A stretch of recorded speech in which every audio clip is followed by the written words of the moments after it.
तत्सवितुर्वरेण्यं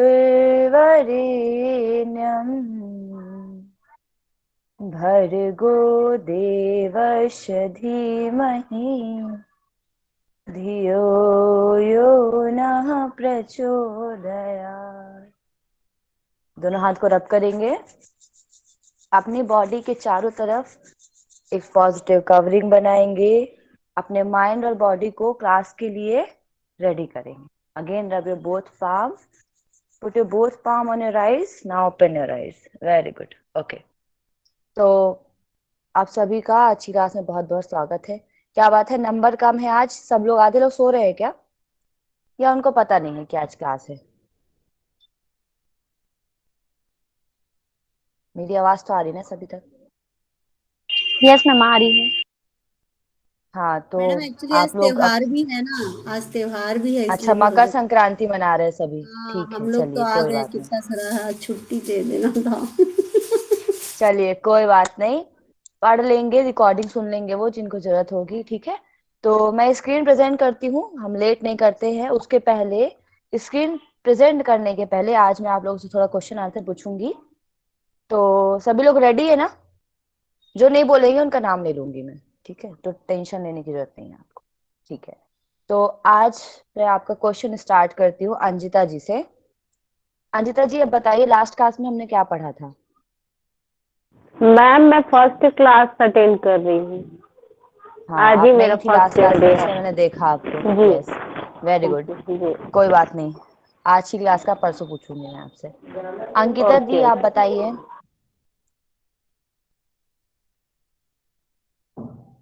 अंकिता अग्रवाल जी, आप बताइए। अनुसंधान का अर्थ पढ़े थे। अच्छा, और? तो उस दिन तो बहुत नेटवर्क प्रॉब्लम थी, तो ज्यादा कुछ मैंने भी जान के, पर ये इसका है अनुसंधान का अर्थ जो पढ़े थे। अच्छा अच्छा, चलिए। जी तो कुछ अर्थ पता हो रिसर्च का मतलब, वो बताएंगे? जी। नए ज्ञान की खोज करने को, जो मेन इसका है कि नए ज्ञान की खोज करने को हम रिसर्च कहते हैं। ओके। जी। और पुराने ज्ञान का पुष्टिकरण, वेरी गुड। चलिए, सबको मिलेगा चांस। हैंड रेज हुआ है। खुशबू वर्मा जी, आप बताइए। Yes ma'am. मैम हमने रिसर्च के बारे में पढ़ा था। रिसर्च का मीनिंग होता है, मीन्स RE का मीनिंग होता है again and again, and search का मीनिंग होता है कि किसी चीज की खोज करना। तो रिसर्च बेसिकली ओके, होता है कि अगेन एंड अगेन किसी चीज की खोज करना। Very good. ओके, चलिए, वेरी गुड। नेक्स्ट मुझे बताएंगी, चलिए श्रीरंगम जी, आप बताइए मैडम कि रिसर्च का एक मतलब होता है डेफिनेशन मैंने किनके अकॉर्डिंग बताई थी? किसी के अकॉर्डिंग आपको याद हो, विथ नेम? या मैंने दो ऐसे साइंटिस्ट या साइकोलॉजिस्ट के नाम बताए थे जो एकदम जरूरी हैं? रिसर्च नाम जो याद है? है एक। हाँ जी, रिसर्च जो है आप बेस्ट एम काहन के अनुसार बताए थे और पीवी यंग के अनुसार बताए थे। पीवी यंग के मैंने, अनुसार जो है। नहीं हाँ मैं चलिए बताऊं बताइए। क्या? मैं बोलूं क्या? एक एक करके, एक एक करके आप। एक ड्राइवर जी और जी, टाइप करेंगे। कार्लिंगर के अनुसार आपने बोला था ना कि ये यस, कार्लिंगर जो वेरी गुड। ज्यादा मोस्ट इम्पोर्टेंट है और ड्राइवर का भी इम्पोर्टेंट है, आपने बताया था। हाँ, तो जो श्रीरंगम जी, आपने बिल्कुल सही बताया था। और जो नाम मैंने बताए थे दो इम्पोर्टेंट, वो ये थे ड्राइवर के और कर्लिंगर के, ठीक है? तो इनका आपको याद करना ही है, और जब भी कोई पूछे तो आप इनके अकॉर्डिंग बता सकते हैं। अच्छा चलिए, एक डेफिनेशन जो बताया अंकिता जी ने, नए ज्ञान का खोज और पुराने ज्ञान का पुष्टिकरण, ये किन्होंने बताया? ये किसने बोली ये है कार्लिंगर डेफिनेशन? से बताए थे ना, कार्लिंगर बताए थे। कार्लिंगर ने ड्राइवर बताया ने था। मैम, ड्राइवर ने यस, हम ड्राइवर ड्राइवर ने ने। बताया ओके, था। ड्राइवर ओके, ने वेरी गुड। चलो, चलिए, याद है आप लोग को, ठीक है? अब मैं पूछूंगी विथ नेम, आप लोग बताएंगे, ठीक है? नाम पूछूंगी मैं, वही बताएंगे, ठीक है? मुझे बताएंगे धावल अरुणा जी कि फर्स्ट यूनिट में क्या क्या टॉपिक आपको पढ़ना है? What are the topics you have in first unit? जी मैम, मैं रिसर्च के बारे में बता सकती हूँ फर्स्ट यूनिट में, क्या कि मुझे एक्चुअली याद नहीं है। ओके, ठीक है, जी चलिए कोई बात जी नहीं। मुझे बताएंगे मानस साहू जी, आप नए थे क्लास में, आई जी थिंक लास्ट क्लास में। जी मैम, अभी ज्वाइन ओके, की फर्स्ट। अच्छा। स्नेहा राव जी, आप बताइए फर्स्ट यूनिट में क्या क्या है। Yes ma'am. फर्स्ट यूनिट में साइंटिफिक रिसर्च के बारे में हम पढ़ेंगे, और फिर रिसर्च प्रॉब्लम्स के बारे में जानेंगे कि कोई समस्या होगी तो उसके ऊपर किस तरह से करना है, हाइपोथेसिस और सैम्पलिंग, ये चारों के बारे में पढ़ेंगे। वेरी गुड, चलिए ठीक है।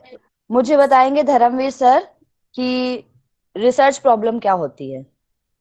What is research problem. हाँ जी मैम, थोड़ा बहुत जो मेरे को याद है उसके अनुसार ना, जो हम योगा या कुछ करते हैं, बेसिकली योगा के बारे में ये, तो जो भी हमारे प्रॉब्लम्स है उसके बारे में कुछ डिस्कशन होगा। एंड ऐसे कुछ था, मेरे को पूरे याद नहीं आ रहा है। अच्छा ठीक है, ममता पात्र जी आप बताइए। Mamta ji, yes. Okay. What is research problem. Research problem, suppose आपके पास आप किस पर्टिकुलर फील्ड में स्टडी के लिए इंटरेस्टेड है, तो you have to find out the problems on that particular field, और उसके बाद हम उसमें क्या अभी इसमें बचा हुआ है उसको हम एक टॉपिक के फॉर्म में लेते हैं, and that may be the research problem. Now जैसे अच्छा। योगा में है, योगा में जैसे हम्म कि मान लीजिए कि हम रेस्पिरेटरी डिजीज़ पर कुछ योगा, जो भी हमारे योगा के आसन है या जो भी है, उस पर फील्ड पर हम करना चाहते हैं, और हमें ये नहीं पता है कि ये क्यों ऐसा होता है, तो we have to correlate with the research methodology, और उसके अकॉर्डिंगली हम उसको टॉपिक लेंगे कि हम ये देखेंगे कि ऑक्सीजन का लेवल किसी योगा के इस पोस्चर में या इस प्राणायाम में कितना बढ़ जाता है। So these type of the topics में बी द रिसर्च प्रॉब्लम, और जिसका की अच्छा खोज अभी पुराने समय में नहीं हुआ है, अभी हमें करना है। So you can say that this is अच्छा द ठीक है। Research problem. रिसर्च प्रॉब्लम पहले क्यों लिया गया, सैम्पलिंग पहले होएगा या फिर रिसर्च प्रॉब्लम होगा, कोई भी बताइए। एनीवन, पहले रिसर्च मैसेज भी आप प्रॉब्लम, टाइप कर सकते रिसर्च प्रॉब्लम। पहले रिसर्च प्रॉब्लम ही होगा ना। प्रॉब्लम होगा, हैं। सैंपल अच्छा होगा, ठीक है, क्योंकि पहले ठीक है। श्रीरंगम माधवी जी आप बताइए रिसर्च प्रॉब्लम पहले क्यों होगी, प्रोसेस में रिसर्च प्रॉब्लम पहले क्यों होती है। मैम सैम्पलिंग भी तो पहले हो सकती है। रिसर्च प्रॉब्लम, हाँ रिसर्च हाँ, प्रॉब्लम मीन्स जो हमें प्रॉब्लम का सॉल्यूशन अभी सॉल्यूशन तो निकालना प्रॉब्लम ही इस नहीं पता, रिसर्च प्रोसेस। सॉल्यूशन कैसे पता चलेगा। जी फिर से बोलिए। पहले हेलो। प्रॉब्लम को प्रॉब्लम ढूंढना होगा ना, पहले समस्या को ढूंढना है, उसके बाद उसका समाधान करने के लिए तो सैंपलिंग का जरूरत पड़ेगा। सैम्पलिंग क्या है, चलिए कल्याणी जी आप बताइए व्हाट इज सैम्पलिंग।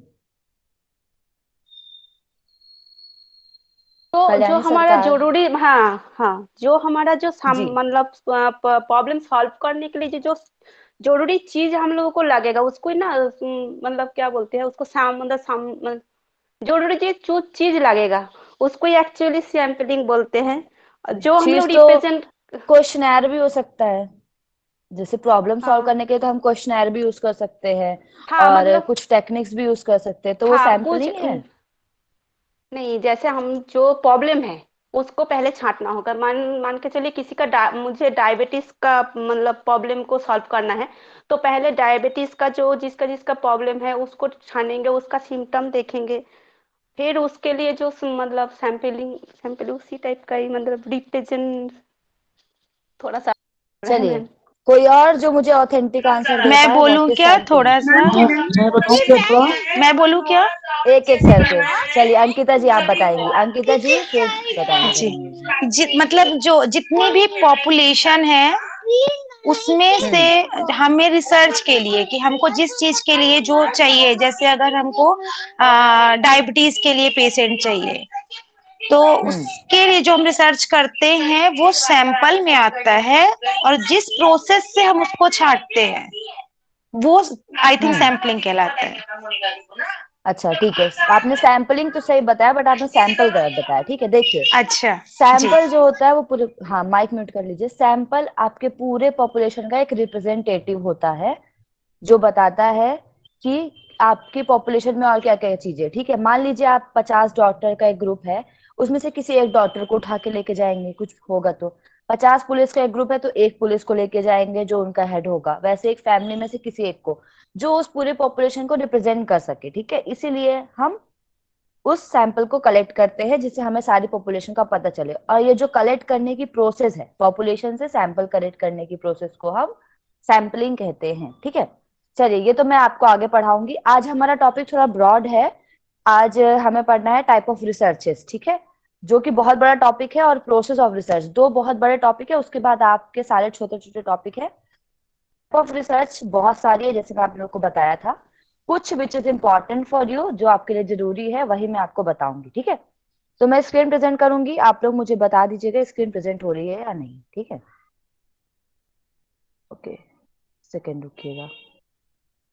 प्रेजेंट हो रही है क्या स्क्रीन? हाँ, हो रही है। ओके, थोड़ा ओपन होने में टाइम लगेगा, 2 मिनट लगेगा।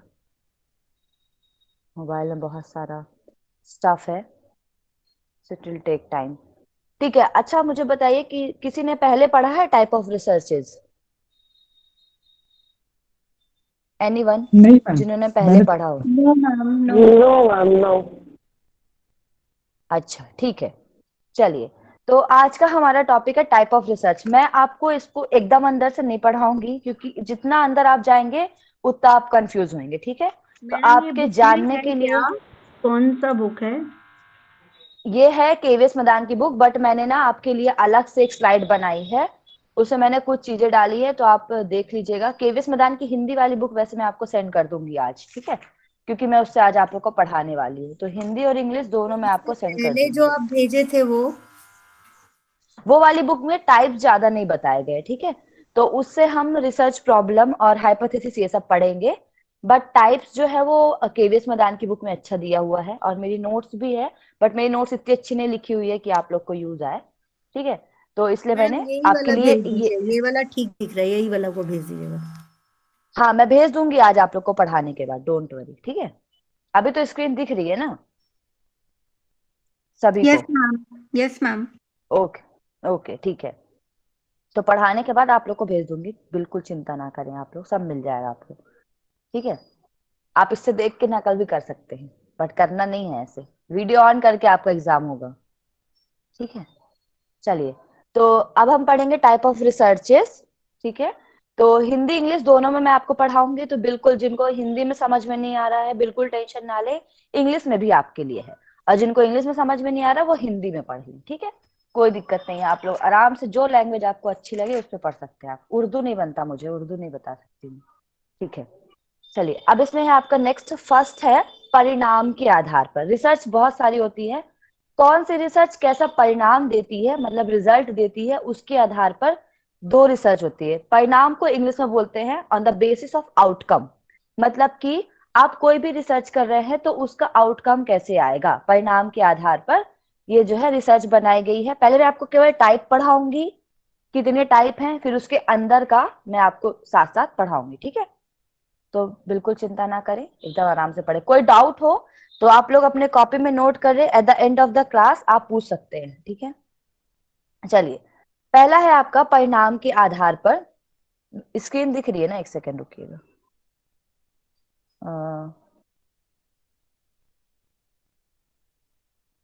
ठीक है, तो ये आपको दिख रहा होगा परिणाम के आधार पर फर्स्ट रिसर्च, ठीक है। इसमें हाँ, आपके दिख दो रहा है। टाइप है, मौलिक और व्यवहारिक। मौलिक रिसर्च को इंग्लिश में कहते हैं हम फंडामेंटल, प्योर और बेसिक रिसर्च। ये भी मैं अब नेक्स्ट स्लाइड में है, आप चिंता मत करिए, मिल जाएगा। मौलिक मतलब जो कि मूल में है, एकदम बेस में है, जिससे निकला हुआ है तुरंत, उसको हम बोलते हैं मौलिक रिसर्च या फिर मौलिक अनुसंधान, ठीक है। दूसरा टाइप होता है परिणाम के आधार पर व्यवहारिक। व्यवहारिक को हम इंग्लिश में बोलते हैं अप्लाइड रिसर्च।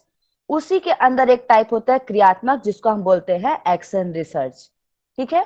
ये आपको टाइप जो है याद करने, ये पूरा टेबल जो है आपको याद हो जाना चाहिए, ठीक है। 1 मिनट, ये पूरा टेबल जो है आपको एकदम से याद हो जाना चाहिए सभी को। अरे हाँ, देखिए, पहला होता है आपका परिणाम के आधार पर, दो टाइप बताए गए हैं, मौलिक और व्यवहारिक। व्यवहारिक में ही है आपका क्रियात्मक, ठीक है। दूसरा आता है आपका उद्देश्य के आधार पर। मान लीजिए आपका कोई ना कोई उद्देश्य है जिसको आप पूर्ण करने जा रहे हैं। मैं आपको एक एग्जाम्पल दूंगी जब आपको पढ़ाऊंगी तब, ठीक है। आपको रिसर्च करनी है, मैंने आपको बोला था कि रिसर्च करनी, ठीक है। आपने प्रॉब्लम ढूंढ ली कि मुझे जो है रिसर्च करनी है कि वशिष्ठ संहिता में कितने अध्याय हैं, उनमें से यम नियम जो है वो कितने बताए गए, ठीक है। तो ये तो प्रयोगात्मक रिसर्च नहीं हुई, आप इस पे कोई प्रयोग नहीं कर सकती, ये क्या है, थ्योरी है, ठीक है। ये तो आपको समझ में आ गया कि थ्योरी है। अब आप उस थ्योरी को कैसे प्रोसीड करेंगे, तो जब आप टाइप ऑफ रिसर्च पढ़ेंगे तब आप अपने जो वाइवा लेने वाले आएंगे या आपके जो टीचर होंगे, आप उनको बता पाएंगे मेरी रिसर्च का टाइप क्या है, मैंने कौन सा रिसर्च लिया है। याद रखिएगा, रिसर्च टाइप को ही रिसर्च डिजाइन भी कहते हैं, ठीक है। तो इससे बिल्कुल कंफ्यूज मत होइएगा, रिसर्च डिजाइन को ही रिसर्च टाइप कहा जाता है, ठीक है। कहीं कहीं पर लोग कंफ्यूज हो जाते हैं। अब देखिए, उद्देश्य के आधार पर मतलब आपका क्या उद्देश्य है, आप किस उद्देश्य को लेकर रिसर्च कर रहे हैं। तो पहला होता है वर्णनात्मक, जब आप किसी चीज का वर्णन करना चाहते हैं, जब किसी चीज को डिस्क्राइब करना चाहते हैं तो हम उसको बोलते हैं वर्णनात्मक, ठीक है। इसका इंग्लिश में नेम है डिस्क्रिप्टिव, ठीक है। इसके 3 टाइप होते हैं। घटनोत्तर, जैसे आपको नाम से ही पता होगा, घटनोत्तर मतलब घटना के बाद, कोई घटना हो चुकी है। आप जनरली देखते होंगे मीडिया वालों को, वो क्या करते हैं, जाते हैं जैसे मान लीजिए कोरोना का केस हुआ या फिर कभी बम बम ब्लास्ट हुआ कहीं पर या फिर भूकंप आया, वो जाते हैं वहां पर, पूछते हैं हाँ बताइए, वहां की जनता से पूछेंगे तो विस्फोट के बाद कैसा लगा, क्या हुआ। वो क्या करते हैं, घटना के बाद जो हो चुका है उसको जो है वो पूछते हैं, ये डिस्क्रिप्टिव के अंदर आता है। लेकिन जो चीज ऑलरेडी हो चुकी है उसको, उसका जो डेटा कलेक्ट करते हैं उसको हम बोलते हैं एक्सपोस्ट फैक्टो, ठीक है। देखिए, वर्णनात्मक में तीनों चीज आएंगी, तीनों आपको थोड़ा कंफ्यूज कर सकती है, आप इनके नाम से समझिएगा। घटनाोत्तर मतलब घटना हो चुकी है। ऐतिहासिक मतलब ये भी हो चुका है बट हम इनसे कुछ आइडिया लेके आगे करना चाहते हैं, इसको हम बोलते हैं हिस्टोरिकल। विश्लेषणात्मक होती है एनालिटिकल, इसको भी हम डिस्क्राइब करने की कोशिश करते हैं। तो ये इन तीनों चीजों को हम बदल नहीं सकते बट बल्कि इनको हम डिस्क्राइब करने की कोशिश करते हैं, उसको हम बोलते हैं वर्णनात्मक, ठीक है। जैसे कि केदारनाथ में जो है बाढ़ आई थी, ठीक है। पूरे मंदिर जो है, मंदिर को कुछ नहीं हुआ बट आसपास की जगह को हुआ। तो आप वहां पर जाएंगे, ठीक है, वहां पर जाके पूछेंगे कि ऐसा ऐसा है कि यहाँ पर बाढ़ आई थी, तो मैम क्या हुआ, वहां के लोगों से आप, जनता से पूछेंगे, फिर आप उसका एक रिपोर्ट बनाएंगे, रिपोर्ट को फिर प्रेजेंट करेंगे, ठीक है। एनालिटिकल मतलब आप उसमें कुछ एनालिसिस करेंगे अपना भी, कि हाँ अगर बाढ़ आई थी तो सामान्य जनता को तो प्रॉब्लम हुई पर मंदिर को कुछ नहीं हुआ, क्यों। तो आप उस पे क्या करेंगे, एनालिसिस करना शुरू कर देंगे। फिर आप पीछे जाएंगे, पढ़ेंगे उसकी हिस्ट्री कि मंदिर में दिव्य शक्ति है, उसके वजह से कुछ नहीं होता, उसके पीछे क्या था, लोग क्या बोलते हैं कि वहां पर एक माता का मंदिर है, उसकी वजह से जो है माता ने पानी रोक लिया। कुछ लोग का मानना ऐसा है, कुछ का मानना क्या है कि वहां पर एक स्टोन है, एक पत्थर है, जिसकी वजह से पानी डिवाइड होके निकल गया, इसलिए मंदिर को कुछ नहीं हुआ। तो हम क्या करेंगे, वहां पर विश्लेषण करेंगे। इतना समझ में आया आप लोगों को। तो वर्णनात्मक में हम क्या करते हैं, किसी चीज को डिस्क्राइब करने की कोशिश करते हैं, ठीक है। और उसी के अंदर है विश्लेषणात्मक। आ रहा है समझ में, वॉइस जा रही है क्या बीच में मेरी? यस मैम, क्लियर है। ओके, समझ में आया ना इतना, बस आप ओवरव्यू लीजिए, अंदर का भी समझाऊंगी मैं, डोंट वरी, ठीक है। मैम दूसरा फोन होता है टिल्ट कर लीजिए, हाँ, टिल्ट कर लीजिए फोन। क्या कर लीजिए बोल रही हैं आप? एक टेढ़ा, सेकेंड, आवाज नहीं आ टिल्ट रही। टिल्ट कर लीजिए, स्क्रीन। टेढ़ा टिल्ट कर कर लीजिए, लीजिए। अच्छा स्क्रीन को रोटेट करने को बोल रहे हैं। एक्चुअली ये मेरा मोबाइल नहीं है, मम्मी का मोबाइल है, तो इसमें स्क्रीन रोटेशन का वो है थोड़ा, देखती हूँ मैं रोटेट हो रहा है या नहीं। मेरी स्क्रीन में तो हो जाता है, हो रहा है ना, ओके ठीक है, हाँ हो यस गया। यस। ठीक है। चलिए, अब उद्देश्य के आधार पर दूसरा है आपका सह संबंधित, ठीक है। सह संबंधित मतलब एक दूसरे से जो संबंधित हो, जिसको हम बोलते हैं कोरिलेशनल, ठीक है।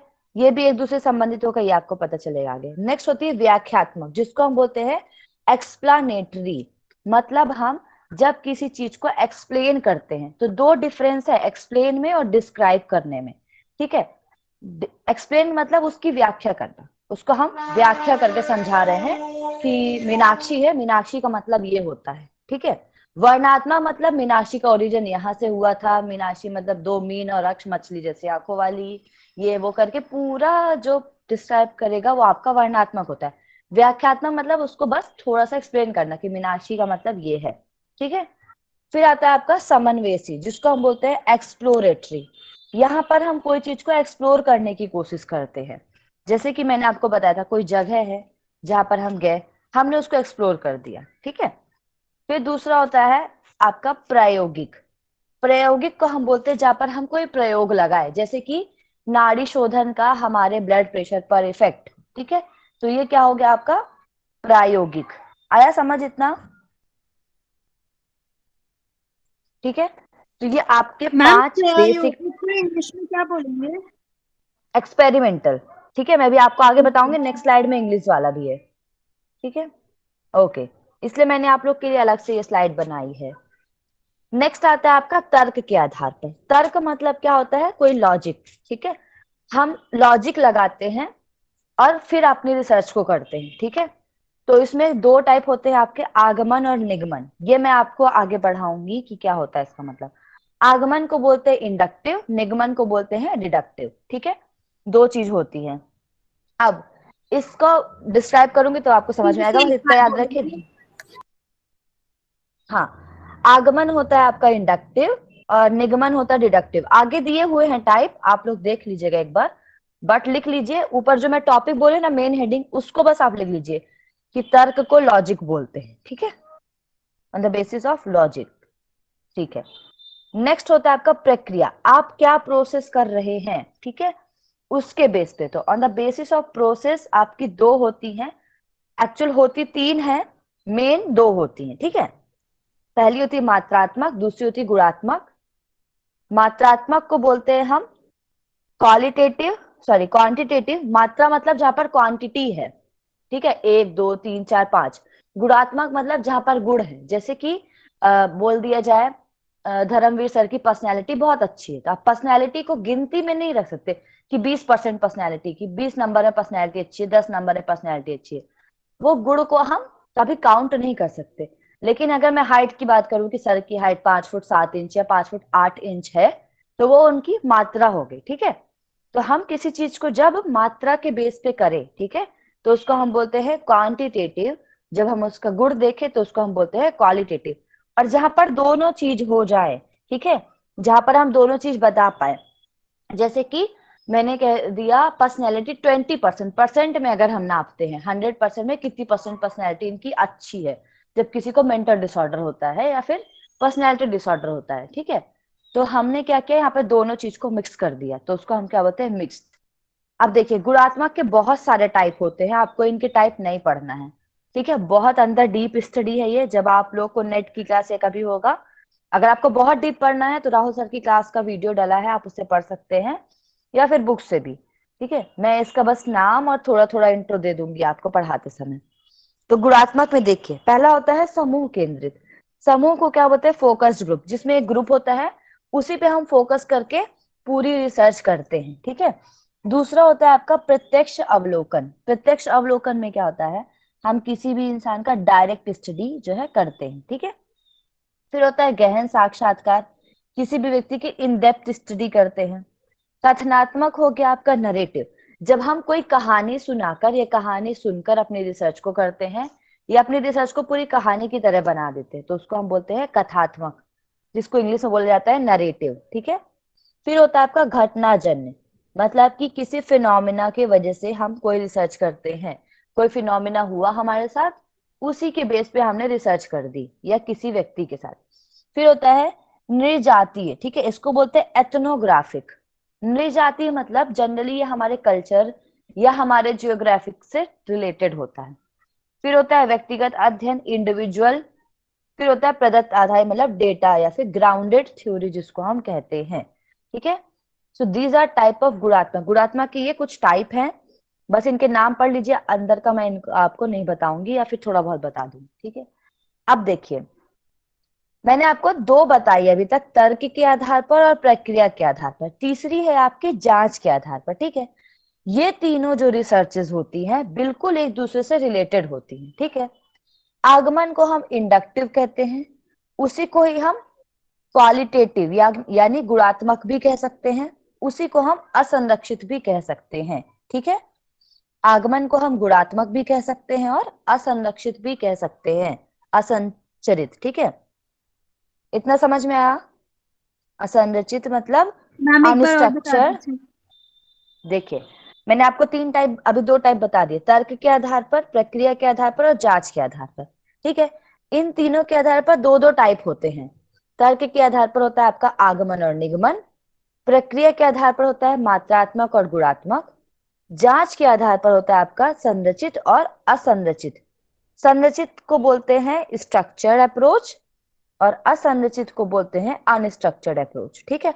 मतलब कोई भी चीज अगर कोई स्ट्रक्चर से बन रही है, ठीक है, उसको हम बोलते हैं संरचित। जो बिना स्ट्रक्चर के बन रही है उसको हम बोलते हैं असंरचित। जैसे कि आप आईएएस का इंटरव्यू देने जाते हैं या कोई भी इंटरव्यू अगर आप देने जाते हैं, ठीक है, तो वहां पर इंटरव्यूअर्स होते हैं जो आपका वाइवा लेने वाले हो। जैसे कि अगर आप एमएससी कंप्लीट कर लेंगे 3rd सेमेस्टर, तो आपके पास 5 टीचर या 2 टीचर होंगे जो आपसे क्वेश्चन पूछेंगे लास्ट में, ठीक है।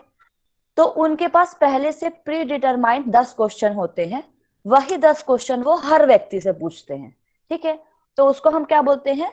संरचित बोलते हैं, स्ट्रक्चर की। उससे एक्स्ट्रा मैं पूछ ही नहीं सकती। मेरे पास 10 क्वेश्चन है तो मैं 10 क्वेश्चन ही पूछूंगी और वो मैं सब व्यक्ति से पूछूंगी। लेकिन असंरचित में क्या होता है? अनस्ट्रक्चर। मैंने एक से पूछा यम क्या है, दूसरे से पूछा आसन क्या है, तीसरे से पूछा प्राणायाम क्या है, चौथे से पूछा पूरा अष्टांग योग बताओ, ठीक है। तो मेरे पास असंरचित है, ये अनस्ट्रक्चर्ड है, प्री डिटरमाइंड नहीं है, ठीक है। तो जो चीज प्री डिटरमाइंड नहीं है, थोड़ा अलग है, उसको हम किससे कोरिलेट करते हैं? गुणात्मक से, ठीक है। आप मान लो आप कोई मात्रा है या कोई भी चीज है आपके पास क्वांटिटी में है, आपके पास 20 आम है, 20 अंगूर है, 20 ऑरेंज है, तो आपको उनको कलेक्ट करने में टाइम नहीं लगेगा, है ना। मैं आपको बोलूं कि आप जाइए महर्षि कॉलेज में, जो है नीचे आपके ग्राउंड फ्लोर में, 20 टमाटर रखे हैं, 20 ऑरेंज रखे हैं और 20 जो है आपके एप्पल रखे, आप लेके आइए, ठीक है। तो आप वो किस में रखे? वो एक संरचना में रखे हुए हैं, 20 20 20, ठीक है। तो आप उसको उठा के ले आएंगे आराम से। तो मात्रात्मक को हम संरचित से क्या करेंगे? कोरिलेट करेंगे। वही मैं आपको बोलूं कि जाइए वहां नीचे जो है 10 ड्रेस रखे हैं, उनके गुण क्या है? सारे ड्रेस जो है रेड कलर के हैं, आपको उठा के लाना है 3 पेंट्स। आपको उन 10 रेड कलर में से 3 पैंट निकाल के लाने हैं। अब वो टी शर्ट भी हो सकती है, साड़ी भी हो सकती है, पैंट्स भी हो सकते हैं, पर उनका गुण क्या है? रेड कलर, ठीक है। तो आपको क्या उसमें से छांटना पड़ेगा ना अलग अलग, तो वो क्या है? असंरचित है, अनस्ट्रक्चर्ड है, आपको उनको स्ट्रक्चर्ड करना पड़ेगा। तो इतना समझ में आया? मात्रात्मक को हम संरचित बोलते हैं और गुणात्मक को असंरचित।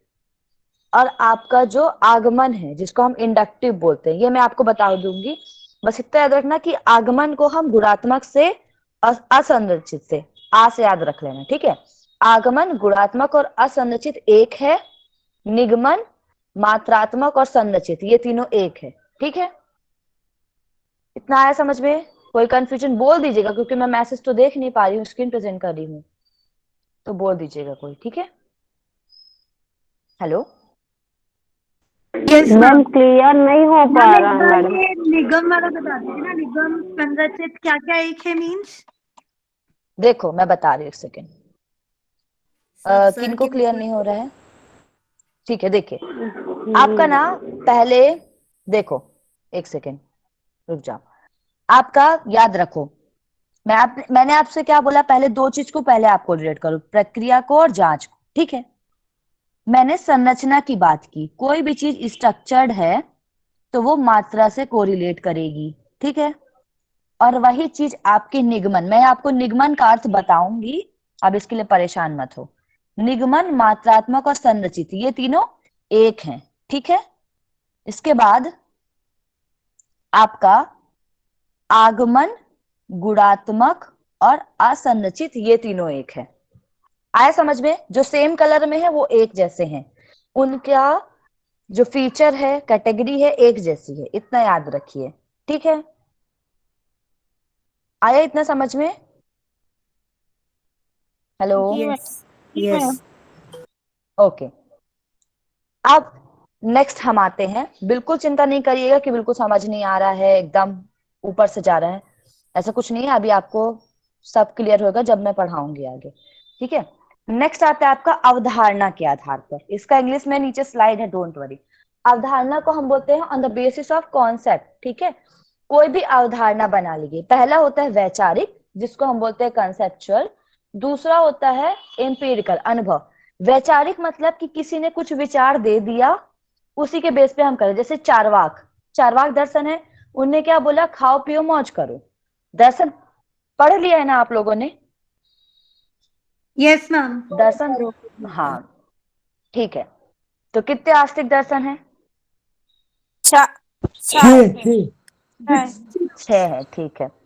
देखिए, चारवाक दर्शन का क्या मानना है, खाओ पियो मौज करो, ठीक है। अब मैं अपनी रिसर्च कर रही हूँ, मेरा मानना है खाओ पियो मौज करो सबसे बढ़िया चीज है, तो मैं उसी चीज पे रिसर्च करूंगी, उनके कॉन्सेप्ट को लेके मैं चलूंगी, ठीक है। ये हो गया कि उन्होंने जो कॉन्सेप्ट दिया उसी पे मैं रिसर्च करने लगी।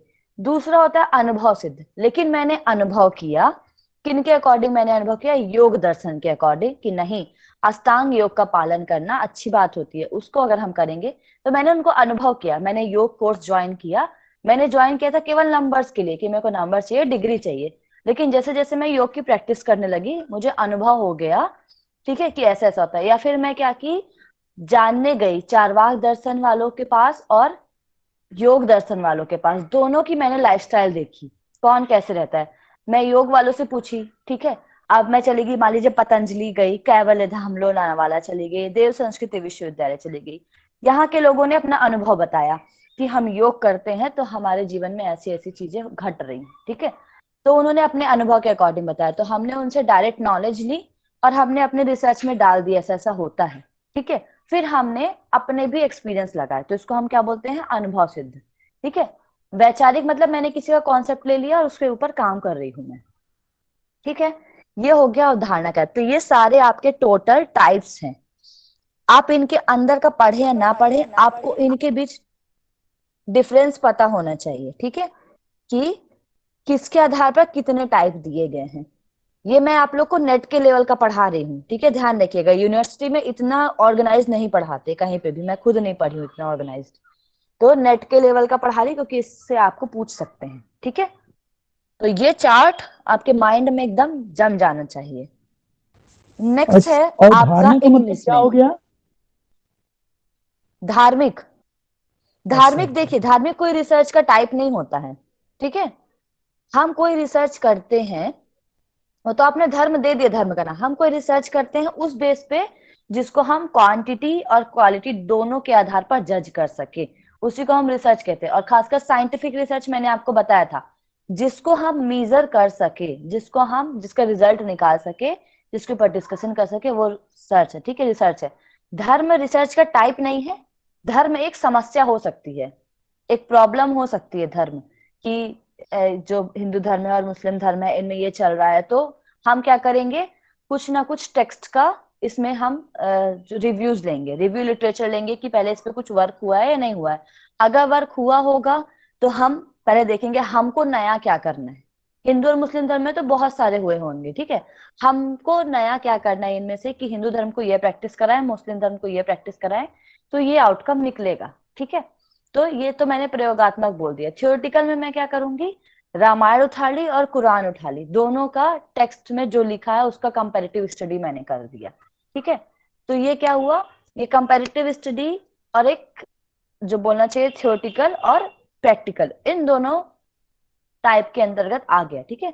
तो धर्म रिसर्च का टाइप नहीं है, it can be a problem, ठीक है।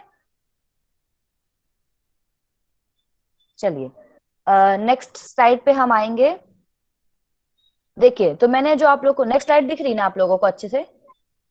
Yes ma'am. ओके, चलिए। तो मैंने जो आप लोग को पीछे पढ़ाया था हिंदी में, उसका एग्जैक्ट बाद में इंग्लिश में दिया हुआ है, ठीक है। तो मैंने आप लोग को बताया था उद्देश्य के आधार पर, उद्देश्य को हम पर्पस भी कहते हैं, ऑब्जेक्टिव भी कहते हैं, ठीक है। उसके 5 टाइप मैंने आपको बताए थे। वर्णात्मक, जिसको डिस्क्रिप्टिव कहते हैं, सहसंबंधित, जिसको कोरिलेशनल कहते हैं, एक्सप्लेनेटरी, जिसको व्याख्यात्मक कहते हैं, एक्सप्लोरेटरी जिसको समन्वेशी कहते हैं, एक्सपेरिमेंटल जिसको हम प्रायोगिक कहते हैं। ठीक है, तो ये on the basis of purpose और ऑब्जेक्टिव है ये। ठीक है, उद्देश्य के आधार पर 5 टाइप बताए गए। ठीक है, दूसरा होता है, इसी में ही मैंने आपको डिस्क्रिप्टिव के 3 टाइप और बताए थे, इसमें नहीं दिया हुआ है, आप याद कर लीजिएगा। 3 टाइप था, एक्सपोस्ट फैक्टो, हिस्टोरिकल और एनालिटिकल, जिसको हम घटनोत्तर, ऐतिहासिक, विश्लेषणात्मक कहते हैं। ठीक है, नेक्स्ट है आपका on the basis of outcome, जो परिणाम के आधार पर मैंने बताया था आपको, मौलिक और व्यवहारिक। मौलिक को हम बोलते हैं फंडामेंटल और व्यवहारिक को बोलते हैं अप्लाइड। ठीक है, नेक्स्ट है आपका on the basis of logic, जो मैंने आपको तर्क के आधार पर बताया था। तो डिडक्टिव मतलब होता है निगमन, ये लिख लीजिएगा। ऊपर हिंदी में ना आगमन और निगमन लिखा है, इसलिए आप लोग थोड़ा कंफ्यूज भी हो गए थे। देखिए यहाँ पर निगमन पहले कर लीजिएगा, आगमन बाद में, जिससे कि ना आपको कोरिलेट करने में दिक्कत नहीं होगी। ठीक है, जैसे कि एक सेकेंड रुक जाइए। हाँ देखिए, जैसे मैंने आपको बताया था ना, आगमन, निगमन, सॉरी आगमन, मात्रात्मक और संरचित। ठीक है, इनका मैंने आपको बताया था। सॉरी, एक बार मैं फिर से कर दे रही हूँ तो आप लोग को समझ में आ जाएगा। देखिए आपने निगमन यहाँ पर, बताया था, निगमन मात्रात्मक बोला था आपने। हाँ निगमन ठीक पहले है, बोला वही था बता रही आपने। हूँ मैं, इसलिए मैंने हटा दिया। जी जी, देखिए निगमन को बोलते हैं हम डिडक्टिव। ठीक है, एक सेकेंड रुकिएगा। निगमन को हम क्या बोलते हैं? डिडक्टिव। ये ब्रश बॉर्डर थोड़ा वो हो गया है। ठीक है, निगमन। दूसरा है आपका मात्रात्मक, तीसरा है आपका संरचित। ठीक है, ये तीनों एक है, आया समझ? तो आप निगमन को ना आगे कर लीजिएगा। टेबल जब आप बनाएंगे ना, आप अपनी टेबल एक बनाइएगा, निगमन को आगे कर लेना, आगमन को पीछे लिख लेना, तो आपको समझ में आएगा आगे वाले तीनों एक जैसे हैं, पीछे वाले तीनों एक जैसे। ठीक है, फिर आता है आपका नेक्स्ट, यहाँ पर आगमन, गुणात्मक और असंरचित। ठीक है, ये तीनों जो है आपके सेम है। आया समझ में इतना? Yes ma'am. ओके ठीक है, तो ये है आपके लॉजिक के according type, deductive, inductive. Deductive मतलब होता है निगमन, ठीक है, और इंडक्टिव मतलब होता है आगमन। ठीक है, इनसे याद रखना, मैं इसका ट्रिक टेक्निक बता देती हूँ। इन मतलब आना होता है, अंदर आना। ठीक है, तो आ से इन। ठीक है, डिडक्टिव दूर मतलब निकल जाना, बाहर चले जाओ। ठीक है, तो निगमन याद रहेगा। ट्रिक लिख लेना, मैंने बहुत सारी चीजें ट्रिक से ही पढ़ी है अभी तक, तो ट्रिक लिख लीजिएगा आप लोग। ठीक है, नेक्स्ट है प्रक्रिया के आधार पर, जिसको मैंने क्या बोला था आपको, on the basis of process. 2 तरीके के होते हैं, मिक्स्ड भी होता है, लेकिन मेन 2 टाइप्स होते हैं। ठीक है, क्वांटिटेटिव और क्वालिटेटिव। क्वांटिटेटिव मतलब मात्रात्मक, क्वालिटेटिव मतलब गुणात्मक। फिर आता है आपका इंक्वायरी मोड, इसी को ही हम बोलते हैं इन्वेस्टिगेशन।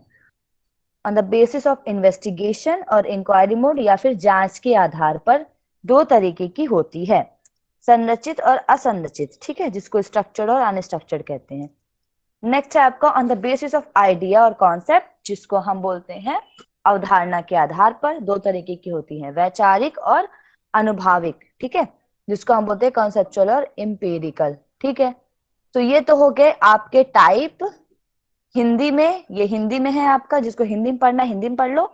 ये तो हिंदी के नीचे जब आप चार्ट बनाओ, अब जब भी पढ़ाई करो तो चार्ट बनाओ, उसके नीचे हिंदी लिखो, ऊपर नीचे इंग्लिश में भी लिख लो। ठीक है, क्योंकि याद रखिएगा, आप भले हिंदी में भी पढ़ ले रहे हैं, जब आप नेट का एग्जाम देने जाएंगे तो जिनकी हिंदी बहुत ही अच्छी है उनके लिए तो हिंदी में पढ़ना ठीक है, लेकिन जिनकी दोनों लैंग्वेज अच्छी है तो फर्स्ट पेपर इंग्लिश में देंगे तो बेटर होगा मेरे अकॉर्डिंग। ठीक है, तो फर्स्ट पेपर की तैयारी हमेशा इंग्लिश में करनी चाहिए, और आपका रिसर्च फर्स्ट पेपर में आता है नेट में। चलिए, नेक्स्ट है आपका, मैंने आपको यहाँ पर बता दिए ना on the basis of outcome. तो पहला आपका जो टाइप है वो है परिणाम के आधार पर। अब मैं यहाँ से आपको जो है डिस्क्राइब करना शुरू करूंगी। ठीक है, तो ये एकदम अच्छे से सुनिएगा, ध्यान से सुनिएगा, बिल्कुल भी ध्यान इधर उधर मत करिएगा। ठीक है, आवाज आ रही, एकदम क्लियर है? यस मैम, आ रही। ओके, अभी तक सारा कॉन्सेप्ट क्लियर है ना कि इतना इतना टाइप है ये? ठीक है, इसमें फिलहाल कोई कॉन्सेप्ट ही नहीं था, रटने वाली चीज है ये। नेक्स्ट है आपका पहला है बेसिस ऑफ आउटपुट, जिसको हम बोलते हैं परिणाम के आधार पर। ठीक है, स्लाइड थोड़ा सा नहीं दिख रही होगी अच्छे से, बट आप मेरे को सुनेंगे तो आपको समझ में आ जाएगा, और जो लिखा है इसमें वो तो बिल्कुल आपको समझ में नहीं आने वाला है।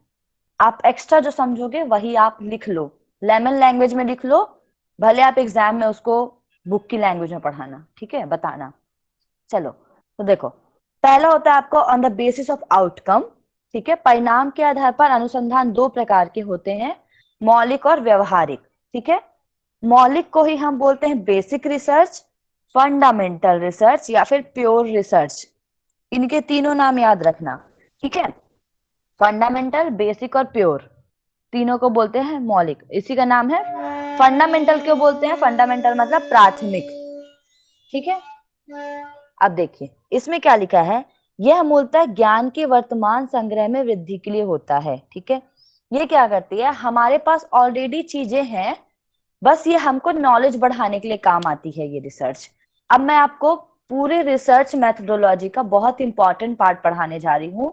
अगर आप ये नहीं समझेंगे तो आप पूरी रिसर्च नहीं समझ सकते। ठीक है, तो आपको यहाँ पर अपनी कौन सी रिसर्च आगे करना है एमएससी में जाके, वो आपको ये बताएगा। ठीक है, तो देखिए ये क्या करता है, ऑलरेडी आपके पास कोई चीज है, बस ये आपके ज्ञान को बढ़ाता है, आपके नॉलेज को बढ़ाता है। ठीक है, आप इसको कहीं पर अप्लाई नहीं किए हैं, आपने केवल खोजा है इसे। ठीक है, बेसिक है मतलब आपने खोजा है अभी तुरंत तुरंत। ठीक है, तो ये केवल ज्ञान में वृद्धि करता है। इससे सिद्धांतों और अवधारणाएं विकसित होती, इसको हम प्रैक्टिकली यूज नहीं कर सकते, इससे हम केवल सिद्धांत मतलब थ्योरी बना सकते हैं और कॉन्सेप्ट बना सकते हैं, इसका हम कभी प्रैक्टिकल यूज नहीं कर सकते। ठीक है, दूसरा है, हो सकता है कि वर्तमान में इसका कोई उपयोग ना हो, इसका उपयोग हो या ना हो, बट हमको इससे नॉलेज मिलती है। अब मैं इसका एग्जाम्पल दूंगी। यह एकेडमिक दृष्टिकोण मतलब ये एकेडमिक, जब हम कोई भी चीज एकेडमी या फिर शैक्षणिक तौर पर करते हैं तो इसके लिए हमें इसकी ज्यादा जरूरत पड़ती है। ठीक है, फंडामेंटल रिसर्च की। अब देखिए मैं इसको आपको बिल्कुल एकदम सामान्य भाषा में जो है समझाती हूँ कि होता क्या है एक्चुअल में। ठीक है, ये 3 लाइन समझ में आई? अब देखिए मैं इसको समझा रही हूँ आपको, आपको नेट की क्लास में पढ़ने जरूरत नहीं पड़ेगी। हेलो हेलो, हाँ मैडम सुन रहे हैं, यस मैम। सुन तो रहे हैं बट ओके थोड़ा समझने का प्रयास कर रहे हैं कि है क्या ये चीज। हाँ, इसलिए मैंने आप लोग को बोला था पहले से पढ़ना भी है। ठीक है, तो देखिए आज तो मैं पढ़ा दूंगी आपको, आपके पास संडे का टाइम है, संडे का टाइम आपके पास रहेगा, या तो आप मेरा ये रिकॉर्डिंग सुनिएगा या तो बुक उठाइएगा, बुक भेजूंगी, उसके एक एक लाइन को पढ़ने की कोशिश करिएगा। ठीक है, अभी तो मैं पढ़ा दे रही हूँ। चलिए देखिए, फंडामेंटल या बेसिक रिसर्च को हम क्या कहते हैं, कोई भी चीज मान लो, मैं आपको एक एग्जांपल दे रही हूँ, न्यूटन लॉ ऑफ ग्रेविटेशन। ठीक है, एक सेकंड, मैं जब अपना चेहरा दिखाऊंगी तो आपको जल्दी याद हो जाएगा, मेरे को ऐसा लगा। मतलब चेहरा देख के चीजें याद हो जाती है ना। सेकंड,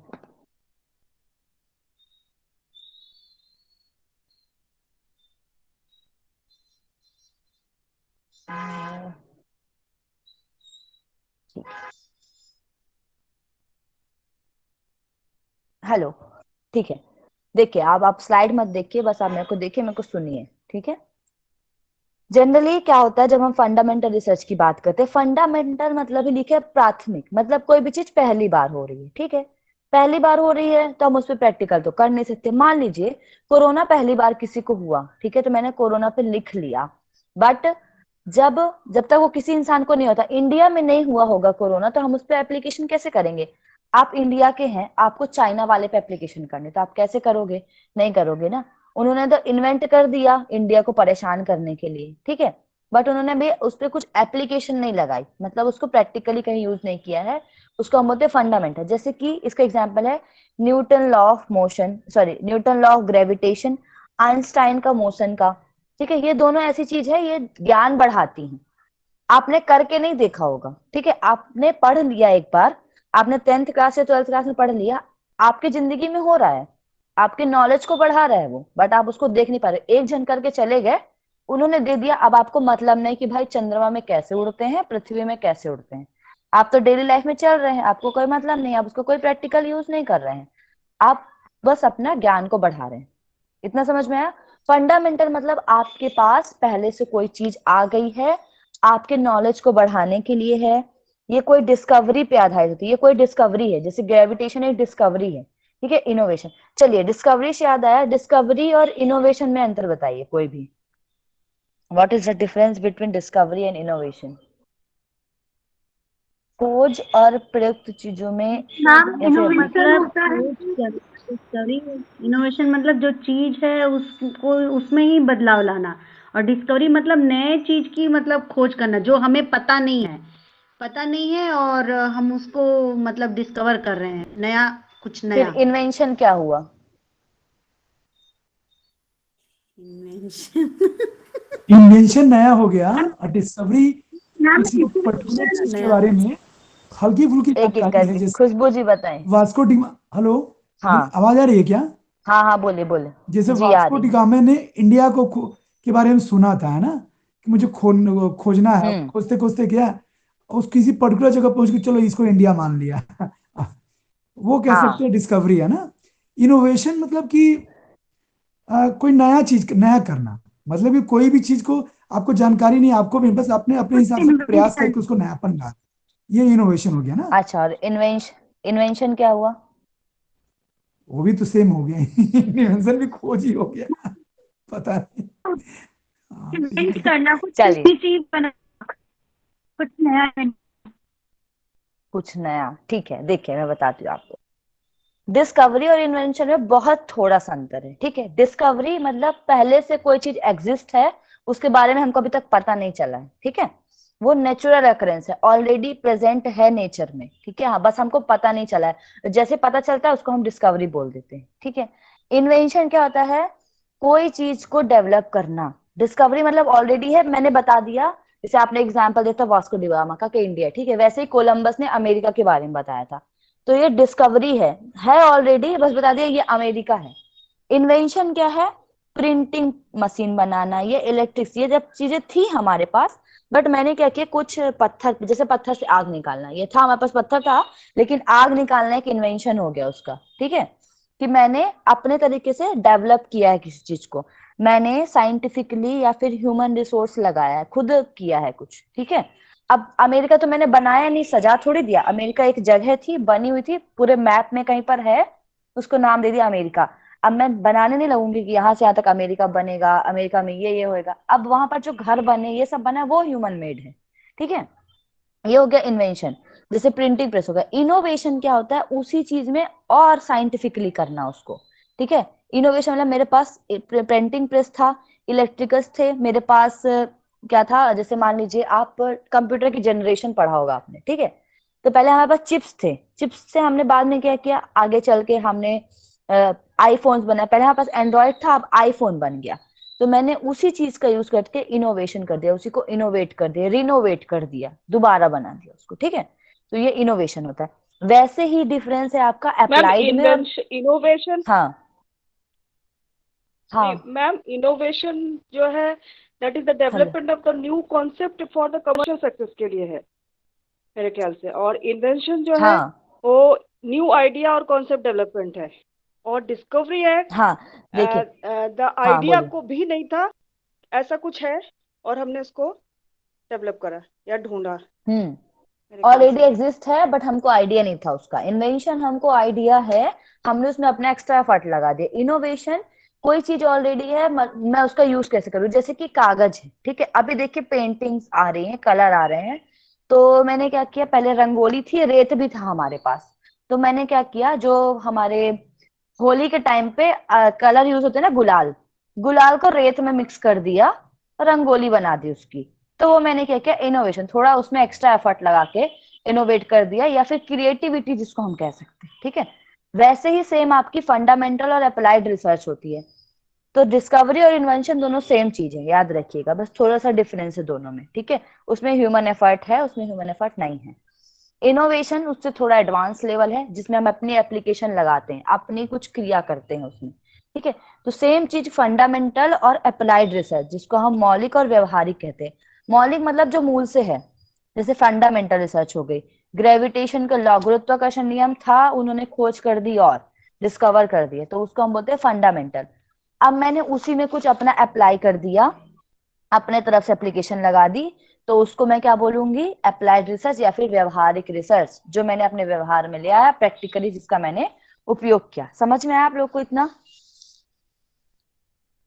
आया क्या? मैम एक बार अप्लाइड और बता दीजिए हेलो प्लीज। जी, अप्लाइड मतलब होता है, अप्लाइड को अगर आप देखेंगे व्यवहारिक, ठीक है। अप्लाइड मतलब एप्लीकेशन, ठीक है। मैं कोई चीज लगा दिया मैंने कहीं पर, जो थ्योरी लिखा है, जैसे कि अष्टांग योग का वर्णन पतंजलि योग सूत्र में दिया है, कैसे, थ्योरी में दिया है, ठीक है। उन्होंने लिख दिया, अब मैं वहां से स्टार्ट करूंगी आसन निकालना। तो घिरण संहिता ने क्या किया, उन्होंने आसन का वर्णन केवल क्या दिया है पतंजलि योग सूत्र में, स्थिरम सुखम आसनम, ठीक है, कि स्थिरता से बैठना आसन है। घिरण संहिता ने क्या किया कि ऐसे तो हो नहीं सकता भाई, तो उन्होंने क्या किया, स्थिरता कैसे आए, कहां पर आए, तो उन्होंने आसन के नाम दे दिए, ठीक है। उसके बाद हर प्रतिपिका वालों ने क्या किया, इतने आसन कौन करेंगे भाई, 15 आसन जो है हम दे देते हैं, ठीक है। तो सातवाराम सूर्य जी ने वो किया, उन्होंने अप्लाई किया, और अब जो क्या है हमारे अयंगर जी हैं, उन्होंने वो आसन को करके दिखा दिया पूरी जनता को। फिर आए हमारे रामदेव बाबा, ठीक है, उन्होंने प्राणायाम को भी बता दिया, सब कुछ इंक्लूड कर दिया, तो अब नॉर्मल जनता उनको कर रही है। अब हम अप्लाई कर रहे हैं, जो चीज लिखा हुआ था उसको हम क्या कर रहे हैं, अप्लाई कर रहे हैं। तो लिखा हुआ क्या हुआ, फंडामेंटल, अप्लाइड हुआ जो हमने अपने जीवन में उतार लिया, ठीक है। योग का कहीं नामो निशान नहीं था कुछ सालों पहले, अब सब कर रहे हैं उसका उपयोग, प्रैक्टिकल यूज कर रहे हैं, पावर योगा, एक्वा योगा, ये योगा वो योगा, बहुत सारे योगा के नाम आ गए, ठीक है। तो हम क्या कर रहे हैं, उसको अप्लाई करने लग गए, उसी के डायमेंशन हमने अपने अपने अकॉर्डिंग जो है निकालने लग गए। किसको, एक समस्या को देखते हुए। मान लीजिए पहले प्रैक्टिकल यूज नहीं होता था, पहले लोगों को इतना आसन कर लेते थे आराम से वो। तो आत्माराम सूर्य जी ने क्यों कम किया, कि लोग इतना नहीं कर पाएंगे, तो उन्होंने कम निकाला। क्यों, प्रैक्टिकल प्रॉब्लम देखते हुए कि आज की जनता जो है बहुत लेजी है, वो इतना नहीं कर पाएगी। तो जब भी हम कोई समस्या को देखकर उस पर मॉडिफिकेशन करते हैं, किसी सिद्धांत को प्रैक्टिकल में चेंज करते हैं, तो हम उसको बोलते हैं अप्लाइड रिसर्च, ठीक है। आया समझ में यस इतना? मैम। ओके, अब देखिए मैं इसमें आपको डिफरेंस बता दे रही हूँ, ठीक है, एक सेकेंड, कि दोनों में डिफरेंस क्या है।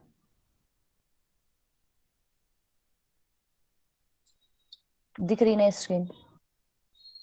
ओके, यस देखिए मैम। अप्लाइड में यहाँ पर क्या लिखा हुआ है, व्यवहारिक अनुसंधान विशिष्ट या व्यवहारिक समस्याओं का समाधान करने के लिए किया जाता है। जैसे मैंने आप लोग को बताया, कोई स्पेसिफिक प्रॉब्लम है, अब मैंने बुक उठाई कि इसका समाधान क्या लिखा है बुक में, वो तो लिख दिया उन्होंने, अब हमें यहाँ पर करना है उसको, ठीक है। ये कब होता है, जैसे हमारा संविधान बनाया गया, उन्होंने संविधान लिख दिया, अब कोई चोरी करता है तो चोरी के लिए उसको ये सजा देनी है, कोई ये करता है तो उसको ये सजा देनी है, तो हमने क्या किया, उसको उपयोग किया। तो ये कहाँ पर यूज होता है, ये नीति निर्धारण के लिए, प्रशासन के लिए, या किसी घटना को समझने के लिए उपयोग किया जाता है। जबकि फंडामेंटल का यूज कहीं एकेडमिक में किया जाता है, पढ़ाई करना है भाई। अब आप लोग सोचते होंगे मैथमेटिक्स पढ़ तो ले रहे हैं हम, हमारे जीवन में क्या मतलब मैथमेटिक्स पढ़ने का। बच्चे आजकल यही सोचते हैं, छोटे बच्चे थे, इतनी दिन तक मैथमेटिक्स पढ़ाया, ये पढ़ाया, अलजेब्रा पढ़ाया, ट्रिग्नोमेट्री पढ़ाई, जिंदगी में तो कोई मतलब नहीं है उसका। तो ये एकेडमिक है कि हम अपने नॉलेज के लिए पढ़ रहे हैं उसको। लेकिन मैंने योग पढ़ लिया, अब योग एक कॉमर्शियल सब्जेक्ट भी है, और आगे जाकर किसी घटना को समझने, कुछ प्रॉब्लम हुई शरीर में तो उसको समझने में काम आएगा, तो ये क्या हो गया, अप्लाइड हो गया। ये मुख्यतः मौलिक अनुसंधान के आधार पर ही किया जाता है। मैंने आपको बताया जो चीज लिखी हुई है उसी का सहारा लेके हम एप्लीकेशन उस पर अप्लाई करते हैं, ठीक है। अब इसमें देखिए, इसमें क्या बताया गया, यह मुख्यतः मौलिक अनुसंधान पर आधारित होती है। अब इसमें डिफरेंस बताया गया क्या क्या है, तो मैं इसको आपको इंग्लिश वाला, हिंदी वाला बता दे रही हूँ, इंग्लिश वाला आप समझ लीजिएगा अच्छे से। मौलिक अनुसंधान ज्ञान की वृद्धि करता है, जबकि व्यवहारिक अनुसंधान समाधान उन्मुख, समाधान मतलब कोई समस्या है उसके सॉल्यूशन करने के लिए व्यवहारिक अनुसंधान किया जाता है, ठीक है।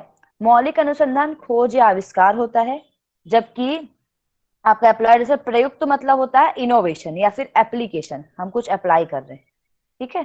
मौलिक अनुसंधान कैसा होता है, शैक्षणिक होता है, मतलब एकेडमिक जगह पे यूज होता है पढ़ाई के लिए जनरली। लेकिन व्यवहारिक जो होता है वह वास्तविक स्थितियों पर लागू होता है, किसने चोरी की तो इसको ये सजा देनी चाहिए, इसको डायबिटीज की प्रॉब्लम है तो इसको जो है मंडूकासन देना चाहिए, ठीक है। फिर आता है जो आपकी फंडामेंटल रिसर्च होती है, वो विस्तृत होती है, ठीक है, एक्सटेंसिव, मतलब हम इसको क्या कहते हैं, ज्यादा बढ़ा चढ़ा के लिखने की कोशिश करते हैं चीजों को। लेकिन जो हमारी अप्लाइड होती है वो इंटेंसिव होती नेचर में, हम इसको गहन चीजों को रखते हैं अपने, ठीक है, ज्यादा इसको बढ़ा चढ़ा के नहीं बताते। अब देखिए इसका इंग्लिश में थोड़ा सा है, देख लीजिए आप लोग। देखिए फंडामेंटल रिसर्च को क्या बोला गया है, the main purpose of basic research is to add the existing stock of knowledge and thus can be intellectually challenging. ठीक है, ये क्या करता है, एग्जिस्टिंग नॉलेज होती है उसी को बढ़ाने का काम करता है, ठीक है, और ये इंटेलेक्चुअली चैलेंजिंग होता है, मतलब हमारे नॉलेज को बढ़ाता भी है और नॉलेज को चैलेंज भी करता है। ठीक है, फिर बताया गया the knowledge produce through pure research is sought in order to add the existing body of research methods. ये क्या करता है, ये वही जितनी हमारे पास समस्याएं हैं उनको बस जो एग्जिस्टिंग बॉडी है, जो एग्जिस्टिंग जितनी रिसर्च मेथड्स हैं उनका उपयोग करके नॉलेज को बढ़ाने का काम करता है, वही चीज है। It is not likely to have any practical application, इसमें कोई प्रैक्टिकल या व्यवहारिक एप्लीकेशन नहीं होता है एट द प्रेजेंट टाइम और इवन इन फ्यूचर। जरूरी नहीं है कि इसका उपयोग अभी या फ्यूचर में हो भी, ठीक है, बट ये हमारे ज्ञान को बढ़ा, जैसे अब न्यूटन ने उस टाइम पे तो ग्रेविटेशन के बारे में बता दिया, उसको नहीं पता था कि आगे जाके फ्यूचर में इसके ऊपर कोई एप्लीकेशन करेगा भी या इसका उपयोग होगा भी, पर लोग कर रहे हैं उपयोग। ठीक है, अब देखिए एप्पल का उन्होंने बता दिया, एप्पल एक बार गिरा दिया, ठीक है, अब बार बार थोड़ी हर इंसान एप्पल गिराने जाएगा कि एप्पल गिरा तो ग्रेविटेशन हुआ, कोई व्यक्ति ऐसा नहीं करेगा, एप्लीकेशन ऑलरेडी हो चुका है, उसको हम अपनी जिंदगी में कर रहे हैं बस। नेक्स्ट होता है आपका applied research. Applied research is done to solve specific, कोई स्पेसिफिक प्रॉब्लम होती है, ठीक है, उसको करने के, जैसे कोरोना हो गया, ठीक है, पहले तो हम वैक्सीन नहीं निकाला था हमने, ठीक है, फिर क्या किया, WHO ने वैक्सीन निकालने को बोला, भाई की वैक्सीन सर्च करो, जो सर्च कर लेगा उसकी वैक्सीन जिस पे काम करेगी। तो ये एक स्पेसिफिक प्रॉब्लम हो गई हमारी कोरोना, कोरोना के बारे में लिखा बस था वहां पर, हमने यहाँ पे क्या किया, उसको आगे स्पेसिफिकली उस प्रॉब्लम को हमने देखा, उसका प्रैक्टिकली यूज किया, जो हमारी सोसाइटी जिसको फेस कर रही है। अभी क्या था, चाइना में था तो इंडिया को क्या जरूरत थी निकालने की, जैसे ही इंडिया में आया, इंडिया की किसी व्यक्ति को हुआ, पहले थोड़े लोग को था, फिर जनता बढ़ गई, ज्यादा डेथ रेट होने लग गया, तो फिर सोचा गया कि नहीं भाई समस्या बहुत ज्यादा बढ़ रही है, इकोनॉमिकली भी हमको प्रॉब्लम हो रही है, और तो हमने क्या किया, वैक्सीन के बारे में शुरू किया। तो जितना पढ़ा होगा जीनोमिक साइंस वालों ने, ये जितने भी बायोकेमिक वालों ने अपनी बुक्स में उन्होंने जो जो पढ़ा उसको अप्लाई करना उन्होंने शुरू कर दिया, ठीक है, तो उन्होंने एक वैक्सीन बना दी। ठीक है, it can be use for policy formulation, policy के लिए भी यूज होता है, ये एडमिनिस्ट्रेशन के लिए भी यूज होता है, और कोई फिनोमिना को समझने के लिए भी यूज होता है। ठीक है, अब वही जो सेम मैंने आपको ऊपर डिफरेंस बताया था वही चीज लिखा है, नॉलेज बढ़ाता है, ये क्या करता है, आपका प्रॉब्लम फोकस्ड होता है, ये डिस्कवरी करता है, ये इनोवेशन करता है, ये मोस्टली एकेडमिक होता है, ये प्रॉब्लम पर फोकस होता है, ये एक्सटेंसिव होता है नेचर में, ये इंटेंसिव होता है नेचर में। ठीक है, इतना आपको समझ में आया? Yes ma'am. हेलो, ओके, यहाँ तक प्योर और इसमें कोई वो तो नहीं है ना, कंफ्यूजन नहीं? हेलो मैडम इसका नोट्स दे दीजिएगा, एक्चुअली प्रॉब्लम तो नहीं है बट समझने की चीज है ये। मैम बेसिक रिसर्च में सर पढ़ना पड़ेगा मैम, तभी समझ आएगा। हाँ वही बता ऑब्वियस रहे करना तो हाँ बिना पढ़े नहीं आएगा मैडम, इसका मतलब समझ नहीं आ रहा कुछ कुछ चीजें। ठीक है, चलिए एक चीज और है आपका नेक्स्ट, ठीक है, हाँ बोलिए। हेलो, हाँ हाँ आवाज आ रही है। रिसर्च में बेसिक हेलो रिसर्च को ही हाँ हाँ आ रही है, आवाज आती है। मैम, जैसे हेलो, बेसिक रिसर्च जो है वो आपके प्रेजेंटली जितना हमारे पास नॉलेज है उसमें इंक्रीज करता है ना? बस वो तो नॉलेज जैसे इंक्रीज करता है। हाँ हाँ, जैसे इसमें एक लाइन आपने अभी पढ़ी थी कि हम्म, बेसिक रिसर्च का एप्लीकेशन ना प्रेजेंट में ना फ्यूचर में हो सकता। ये हम मान सकते हैं कि बेसिक रिसर्च का जो है वो प्रेजेंट में यूज नहीं होगा, बट फ्यूचर में जरूर यूज होता है। हम जानते नहीं है ऐसा, न्यूटन को नहीं पता था कि ग्रेविटेशन का उपयोग होगा, हमने कर दी रिसर्च, ठीक नहीं है, नहीं मैम, हमने वो जो खोज लिया। ऐसे लिख, वो नहीं कह रही मैम, वही तो मैंने कहा ना, वो हाँ प्रेजेंट में है लिखा है लेकिन वहां पर। फ्यूचर में हाँ फ्यूचर में हो सकता है मैम, प्रेजेंट हाँ में नहीं। फ्यूचर में जैसे हो सकता है, न्यूटन लेकिन ने आपको नहीं पता ना, जैसे नहीं आपने कोई चीज इन्वेंट करी, फ्यूचर में हो ठीक है, सकता बोलिए। है, ये कह रहे हैं। मतलब हम कह रहे हैं फ्यूचर में हो सकता है, अगर हम नॉलेज को गेन कर रहे हैं और फंडामेंटल रिसर्च को इंक्रीज कर रहे हैं, तो दैट मीन्स कि वो फ्यूचर में यूज हो सकता है। हाँ, मे तो बी जो हम इस फंडामेंटल वर्ड को रिसर्च का फ्यूचर में उपयोग होता है उसी को ही हम हाँ अप्लाइड रिसर्च कहते हैं, उसी का नाम अप्लाइड रिसर्च है।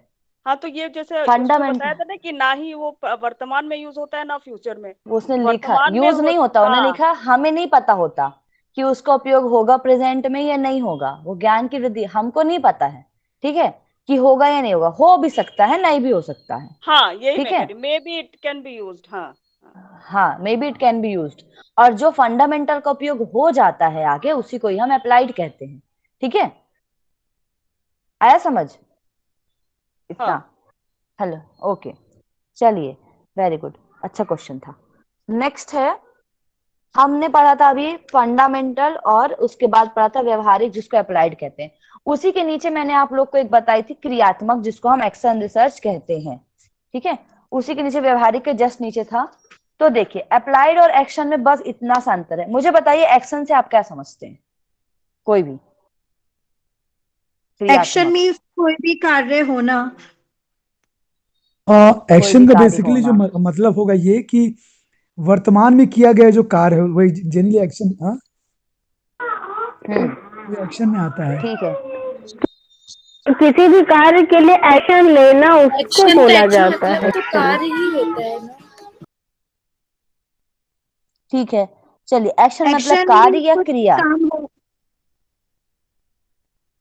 तो मैंने अभी आप लोग को बताया अप्लाइड, वो भी तो कार्य ही हुआ ना किसी तरीके का, जी जी। है ना। तो दोनों में डिफरेंस क्या हुआ थोड़ा सा भी?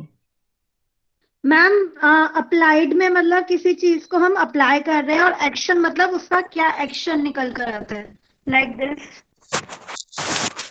देखिए मैम मैंने अप्लाई आपको मतलब बोला, एक थियोरी में हो सकते हैं, अप्लाई थियोरी में ठीक है, हो सकते हैं, एक्शन मतलब ठीक है, कोई चलिए यूज में। तो मान योग लीजिए में भी हो सकता है क्लास में, अप्लाई ठीक है मैम। चलो, मान लो मैंने क्लास क्लास में किसी ने जो है मेरे से ऐसे बदतमीजी से बात की, ठीक है, या फिर मुझसे आर्ग्यूमेंट करने लगा, मैंने क्या किया, उसको क्लास से हटा दिया। तो ये क्या होगा, अप्लाइड होगा या एक्शन होगा? एक्शन होगा मैम, तुरंत एक्शन होगा वो। तो तुरंत मतलब क्या हुआ, जो चीज इमीडिएट की जाए उसको हम क्या बोलते हैं, एक्शन, ठीक है। और एक्शन। मैंने क्या बोला कि कल से जो है जो भी ऐसी बदतमीजी करेंगे वो कल से क्लास में शांत रहेंगे, ठीक है, या क्लास में नहीं आएंगे। मेरे को क्या लगा, टाइम लगा बोलने में, वो चीज को अप्लाई करने में कल से, ठीक है, तुरंत मैंने कुछ नहीं किया। तो अप्लाई करने में हमें समय लगता है कोई भी चीज को, ठीक है, हम उसको पूरी तरीके से जाते हैं। एक्शन में क्या होता है, कोई भी सिचुएशन का या सॉल्यूशन इमीडिएट ढूंढना, ठीक है, उसको हम क्या बोलते हैं, एक्शन रिसर्च, एक्शन। ठीक है। एक्शन बोथ आर सेम, ठीक है, दोनों सेम होती हैं, लेकिन दोनों बस इतना डिफरेंस है, एक्शन हम किसी भी इमीडिएट प्रॉब्लम के लिए, जैसे कि मान लीजिए इसका एक एग्जांपल बताइए, मैंने अभी आपको कोरोना का बताया था ना, इसी से रिलेट करके कोई एग्जांपल बताइए एक्शन का। मैंने अभी आपको वैक्सीन का बताया था, अब आप मुझे उसका बताइए। जैसे कि कोरोना का बताने कोरोना कुछ और बता वायरस सकते हैं? आया है। क्या? मैं बोलूं? हाँ मैम बोलिए। जैसे हमें पता चला कि कोरोना वायरस आया है, लेकिन उससे बचने के लिए हमें क्या करना है, इमिडिएटली मास्क वेयर करना है। तो ये एक हमने एक्शन हम्म लिया एकदम से।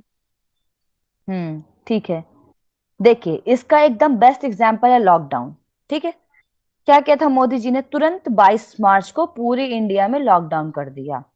मास्क तो एक एक करके सब लोगों ने ओढ़ा, सब तो ओढ़ नहीं लिए होंगे एकदम से, तो उन्होंने क्या किया, एकदम एक्शन लिया, लॉकडाउन कर दिया, कोई बाहर ही नहीं निकलेगा, पूरी समस्या का समाधान एक बार में कर दिया उन्होंने, ठीक है। अब वो बोलते कि सभी मास्क लगाइए, सभी एक एक फुट का दूरी बना के रखिए, ठीक है, इतना रखे, तो ये क्या करेंगे, लोगों को अप्लाई करने में इसमें टाइम लगेगा, तब तक क्या होता, बढ़ जाता कोरोना का केस। उन्होंने एकदम से एक्शन लिया किसी भी प्रॉब्लम के लिए कि ये समस्या को दूर कैसे किया जाए, तो उन्होंने क्या कर दिया, लॉकडाउन कर दिया। जब लोग घर के अंदर रहेंगे तो ऑब्वियसली जो है कोरोना जैसी चीज आएगी ही नहीं, ठीक है। तो उन्होंने क्या किया, इसका इमीडिएट सॉल्यूशन किया। तो इसको क्या बोलते हैं हम, क्या बोलते हैं, एक्शन बोलते बोलिए भाई। रिसर्च। एक्शन, को एक्शन ठीक है, बोलेंगे। इसी का ही, एक्शन एक्शन। Very good. चलिए, तो got देखिए it. इसमें क्या होता है एक्शन रिसर्च में। अब मैं इसको थोड़ा बताती हूँ। कर्ट लेविन है, इन्होंने डेफिनेशन बताई, ठीक है। तो कर्ट लेविन ने अपने डेफिनेशन में कुछ कुछ बताया था। इसका जनरली आपको डेफिनेशन पढ़ने की आवश्यकता नहीं, पढ़ भी सकते हैं क्योंकि आपको नेट में तो नहीं, लेकिन आपका थ्योरी एग्जाम है चूंकि, तो इसमें पूछ सकता है। क्रियात्मक अनुसंधान वास्तविक संसार की कार्य में हस्तक्षेप है, पद्धति में हस्तक्षेप है, और ऐसे हस्तक्षेप में कि क्या प्रभाव रहे उसकी गहन समीक्षा है, ठीक है। मतलब कि जो चीज हो रहा है उसमें तुरंत से हस्तक्षेप कर देना, उसको रोक देना, ठीक है, वो होता है एक्शन रिसर्च, ठीक है। जैसे मान लीजिए मैं आपको इसका एक और एग्जाम्पल बताऊंगी तो आपको इसका जो है एकदम मस्त समझ आया।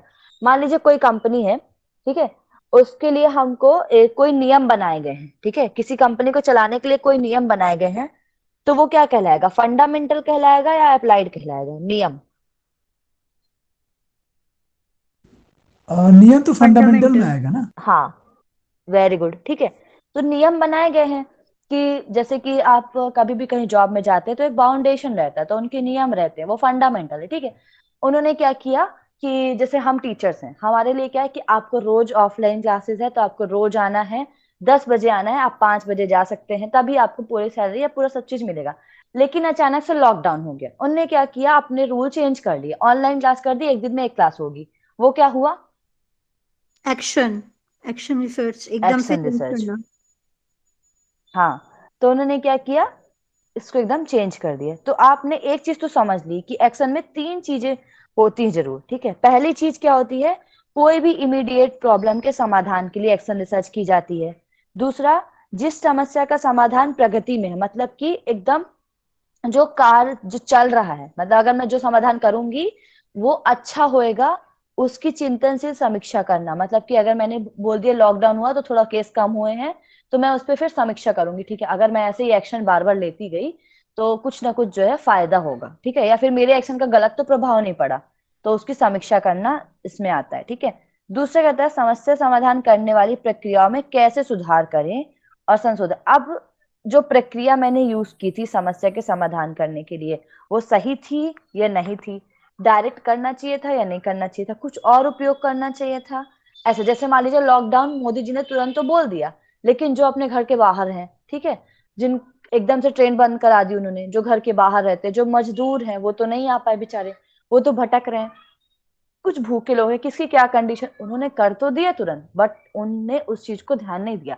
अब जब दोबारा फिर से ओमिक्रॉन का केसेस बढ़ रहे हैं या कुछ हो, तो अब सरकार क्या कर रही है, धीरे धीरे वो बंद करना शुरू कर रही है, एकदम से पूरा लॉकडाउन नहीं कर रही है। पहले स्कूल बंद करेंगी, फिर होटल्स, फिर रेस्टोरेंट, फिर जाके लास्ट में जब बहुत केस बढ़ गए, जब अनकंट्रोलेबल हो गया, तब उन्होंने क्या किया, एकदम से लॉकडाउन ठोका, जब अपने अपनी जगह पे सब लोग रहेंगे तब, ठीक है।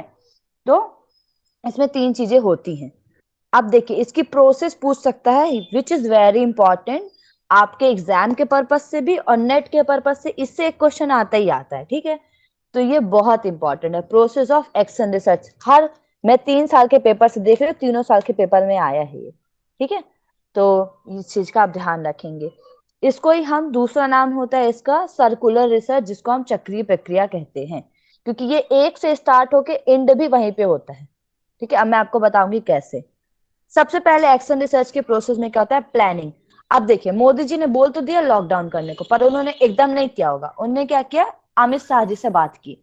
पूरी इंडिया से तो बात नहीं करेंगे वो, राहुल गांधी जी से बात नहीं करेंगे, उन्होंने अमित शाह जी से बात की होगी, या अपने जो आसपास के लोग हैं उनसे उन्होंने बात की कि क्या प्लान करें, कैसी स्ट्रेटेजी रखें कि जो है कोरोना खत्म हो जाए या फिर लोगों को बचा पाए हम।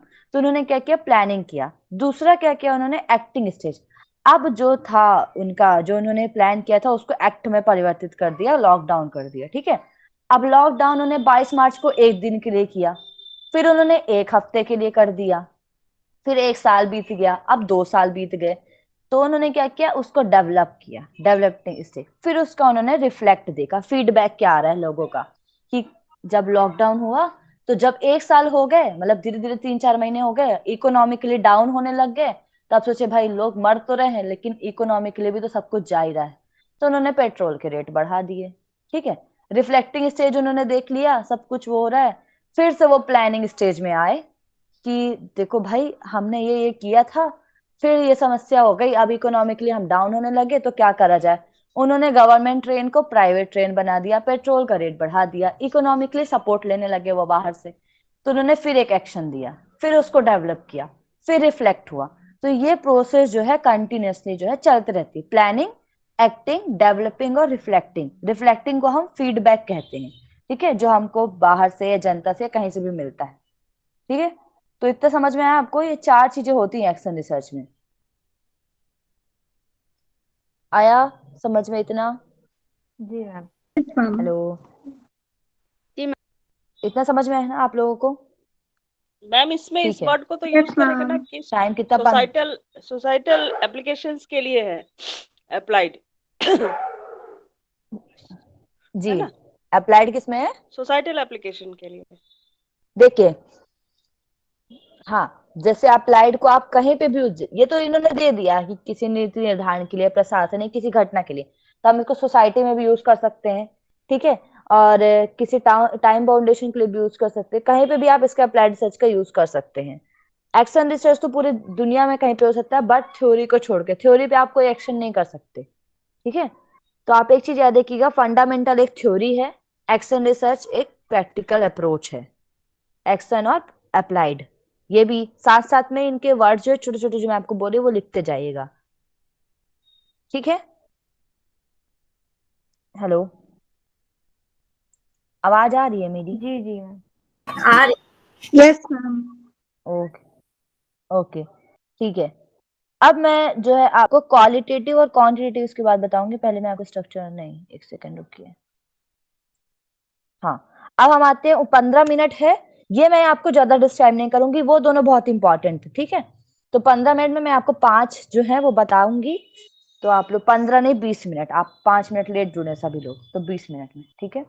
देखिए, अब हमारा नेक्स्ट आता है on the basis of objective या फिर पर्पस के थ्रू, 5 है हमारी, ठीक है। कौन कौन सी है, एक बार कोई मुझे बताएंगे पांचों बिना देखे? एनीवन, बताइए भाई।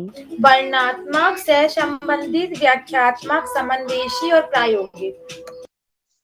अच्छा, देख के बताए बिना देखे बताए? कुछ देख के कुछ बिना देखे। चलो बढ़िया है, एक दिन बिना देखे वीडियो ऑन करा के पूछूंगी मैं, ठीक है। चलिए, तो हम अब पढ़ने जा रहे हैं classification of research on the basis of objective. Objective मतलब उद्देश्य के आधार पर, ठीक है। अब इसमें देखिए थोड़ा सा कुछ चीज लिखा है, अनुसंधान के उद्देश्यों को निर्धारित करना इसलिए आवश्यक होता है, अनुसंधान के उद्देश्य मतलब पर्पस, ताकि यह अनुसंधान प्रक्रिया के दौरान यह स्पष्ट रहे कि हम सही मार्ग पर अग्रसर हैं।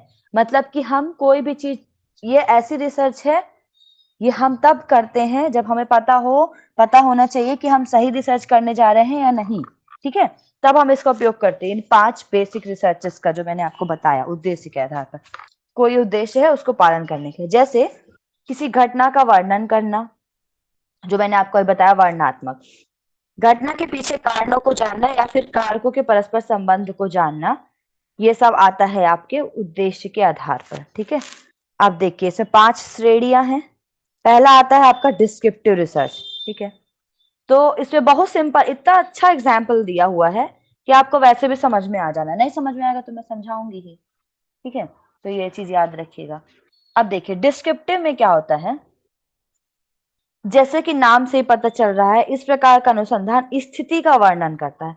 कोई भी स्थिति है, डिस्क्रिप्टिव मतलब वर्णनात्मक, कोई भी स्थिति है उसका वर्णन करता है। कैसे वर्णन करेगा, यह क्या है, क्या था, ऐसे प्रश्नों का उत्तर देने का प्रयास करता है। यह रिपोर्टिंग करने, जैसे मैंने आपको बताया मीडिया वाले क्या करते हैं, रिपोर्टिंग करने जाते हैं, क्या हुआ, कैसे हुआ, आप जब बाढ़ आई थी तो क्या सिचुएशन थी, ठीक है। तो वो क्या करते हैं, क्या, कैसा, क्यों, कब, ये किसी भी घटना को when, what, where, how much, etc, ये सब जब हम जानने की कोशिश करते हैं तो हम इसको बोलते हैं डिस्क्रिप्टिव रिसर्च, ठीक है। चीजों को जब हम जानने की कोशिश करते हैं, क्यों हुआ, कैसे हुआ, कब हुआ, एक तरीके का रिपोर्टिंग जब हम करते हैं, जैसे आपने मीडिया वालों को देखा होगा, ठीक है। इसमें जनरली सर्वे अप्रोच का उपयोग किया जाता है, ये भी मैंने आपको बताया, सर्वे और रिपोर्टिंग। ये पूछ सकता है आपसे क्वेश्चन कि सर्वे जो है किसके अंदर, रिपोर्टिंग जो है किस रिसर्च के अंतर्गत आता है, ठीक है, तो आपके पास 4 ऑप्शन दे देगा, applied research, fundamental research, descriptive research और इंडक्टिव रिसर्च। ठीक है, तब आपको इसमें छांटना पड़ेगा सर्वे कौन से अप्रोच में आता है, और ऐसे क्वेश्चन मैं आप लोग को दूंगी। ठीक है, तो याद रखिएगा इसको। तो इसमें हम सर्वे का उपयोग करते हैं। ठीक है, इसमें इतना समझ में आया? इसमें मुख्यतः सर्वे का उपयोग होता है। इस प्रकार के शोध में शोधकर्ता का चरों पर कोई नियंत्रण नहीं रहता। बहुत इंपॉर्टेंट चीज है ये। देखिए, बाढ़ आ गई, ठीक है, बाढ़ क्या था, एक चर था, वेरिएबल था। मैं क्या हूं, मैं मीडिया की एक मेंबर हूं, मैं वहां गई, मेरा उस बाढ़ पे कोई नियंत्रण नहीं था। ठीक है, जो हो चुका वो हो चुका। अब मैं उसके बाद उसकी घटना को पूछने जा रही हूँ लोगों से, उसको डिस्क्राइब करने जा रही हूँ। तो ये जो हमारा इंडिपेंडेंट वेरिएबल है, उस पर हमारा कोई भी जो है नियंत्रण नहीं होता। ठीक है, इतना समझ में आया आपको? जी मैम। हाँ, जैसे कि हम बाढ़ पर नियंत्रित नहीं कर सकते, ये इंसिडेंट पहले हो चुका है, अब आप बिल्कुल भी इस पे नियंत्रण नहीं कर सकते। ठीक है, अब आता है, देखिए इसी में ही जो नेक्स्ट टाइप होगा आपका 5वां, एक्सपेरिमेंटल। ठीक है, ये कौन सा है आपका, डिस्क्रिप्टिव है। डिस्क्रिप्टिव में ही 5वां तरीका है, 5वां आपका टाइप है एक्सपेरिमेंटल, उसमें हम नियंत्रण करते हैं। वो जब आप एक्सपेरिमेंटल पढ़ोगे ना, तो आपको बाकी 5 समझ में आ जाएंगे। तो इतना समझने की कोशिश करो। ठीक है, इसमें क्या करते हैं हम, इसमें परिस्थिति या वातावरण में बदलाव बिना ही एकत्रित की जाती है। इसमें चर का मैनिपुलेशन नहीं किया जाता। ठीक है, इतना समझ में आया आपको? जो जो सिंपल चीज है वो मैं आपको बता रही हूँ। हेलो, जी मैम, यस समझ में आ मैम। गया।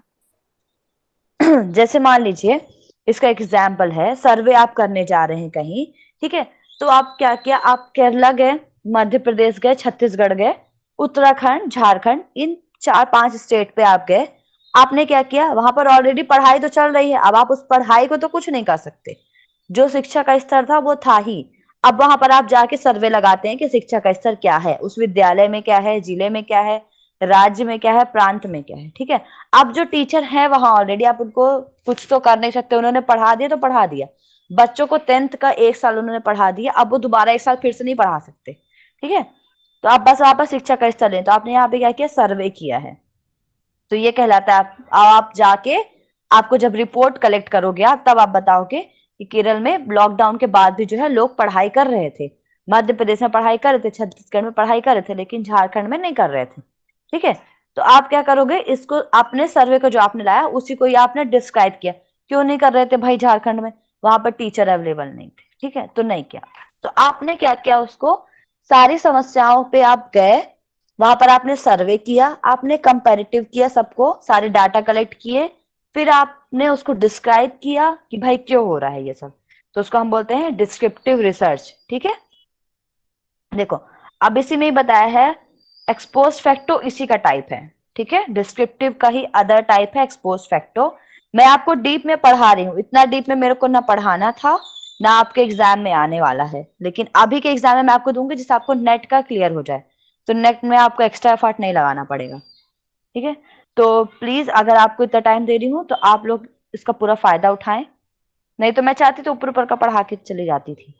ठीक है, नेक्स्ट है आपका expose factor research. Expose factor को हम बोलते हैं घटनोत्तर अनुसंधान। ये क्या करता है, यह सामाजिक विज्ञान और व्यवहारिक संगठनों में प्रयोग किया जाता है। यह अनुसंधान किसी घटना के संदर्भ में आयोजित किया जाता है। यह मूल रूप से घटना के स्वतंत्र चर से संबंधित होता है। ठीक है, देखो अब इसको बताते हैं। एक्सपोज फैक्टर मतलब क्या होता है, एक्सपोस्ट मतलब कि जो घटना हो चुकी है उसके बाद। ठीक है, अब इसमें कोई इंसिडेंट हो चुका है, उसी से संबंधित जितने तथ्य होते हैं उनका ज्ञान प्राप्त करना। ठीक है, ये किसी घटना को आयोजित करना। ठीक है, इसमें हम क्या करते हैं, वर्तमान से अतीत की ओर जाते हैं कि ये अभी मेरे साथ ये चीज है, अब हम अतीत की ओर जाएंगे। ठीक है, ये किससे रिलेटेड होता है, इंडिपेंडेंट वेरिएबल। मतलब देखो, मैंने आपका 2 चीज मैंने बताया आपको, डिस्क्रिप्टिव और एक्सपोज फैक्टर, दोनों में इतना डिफरेंस है। डिस्क्रिप्टिव में हम क्या करते हैं, डिपेंडेंट वेरिएबल को देखते हैं। मतलब आप केदारनाथ गए, बाढ़ आ गई, आप ये नहीं पूछोगे उनसे कि पानी की इंटेंसिटी कितनी थी। ठीक है, आप ये नहीं पूछोगे कि पानी कितनी तेजी से नीचे गिर रहा था तो बाढ़ आ गई। आप क्या पूछोगे? आप जाओगे तो झोपड़ियां टूट गई, ये हो गया, जनसंख्या खाना कैसे खाई। आप बाद की चीजों को देखोगे और उन्हीं बाद की चीजों को आप डिस्क्राइब करोगे। वो होता है आपका डिस्क्रिप्टिव।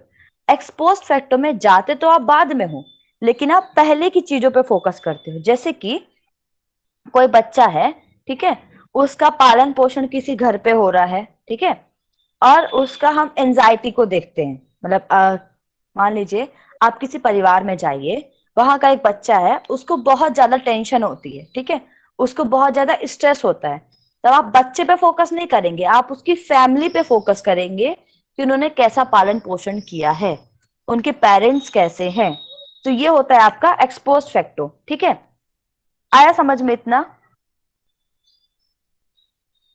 जी। हाँ, इसमें क्या चीज हो चुका है और क्या होने जा रहा है, केवल इसी चीज के बारे में लोग जो है बात करते हैं। ठीक है, दोनों में इतना डिफरेंस समझ में आया?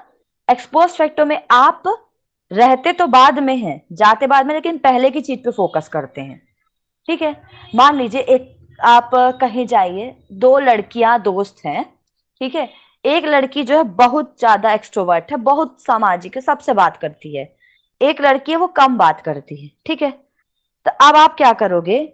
वो कम बात क्यों करती है उस पर फोकस नहीं करोगे, आप क्या करोगे? उसकी फैमिली में जाओगे। ठीक है, फैमिली के में जाके वहां का वातावरण देखोगे कि उनकी मम्मी कैसे बात करती, पापा कैसे बात करते, खाने पीने में क्या खाते हैं ये लोग, इनका पारिवारिक स्थिति कैसी है।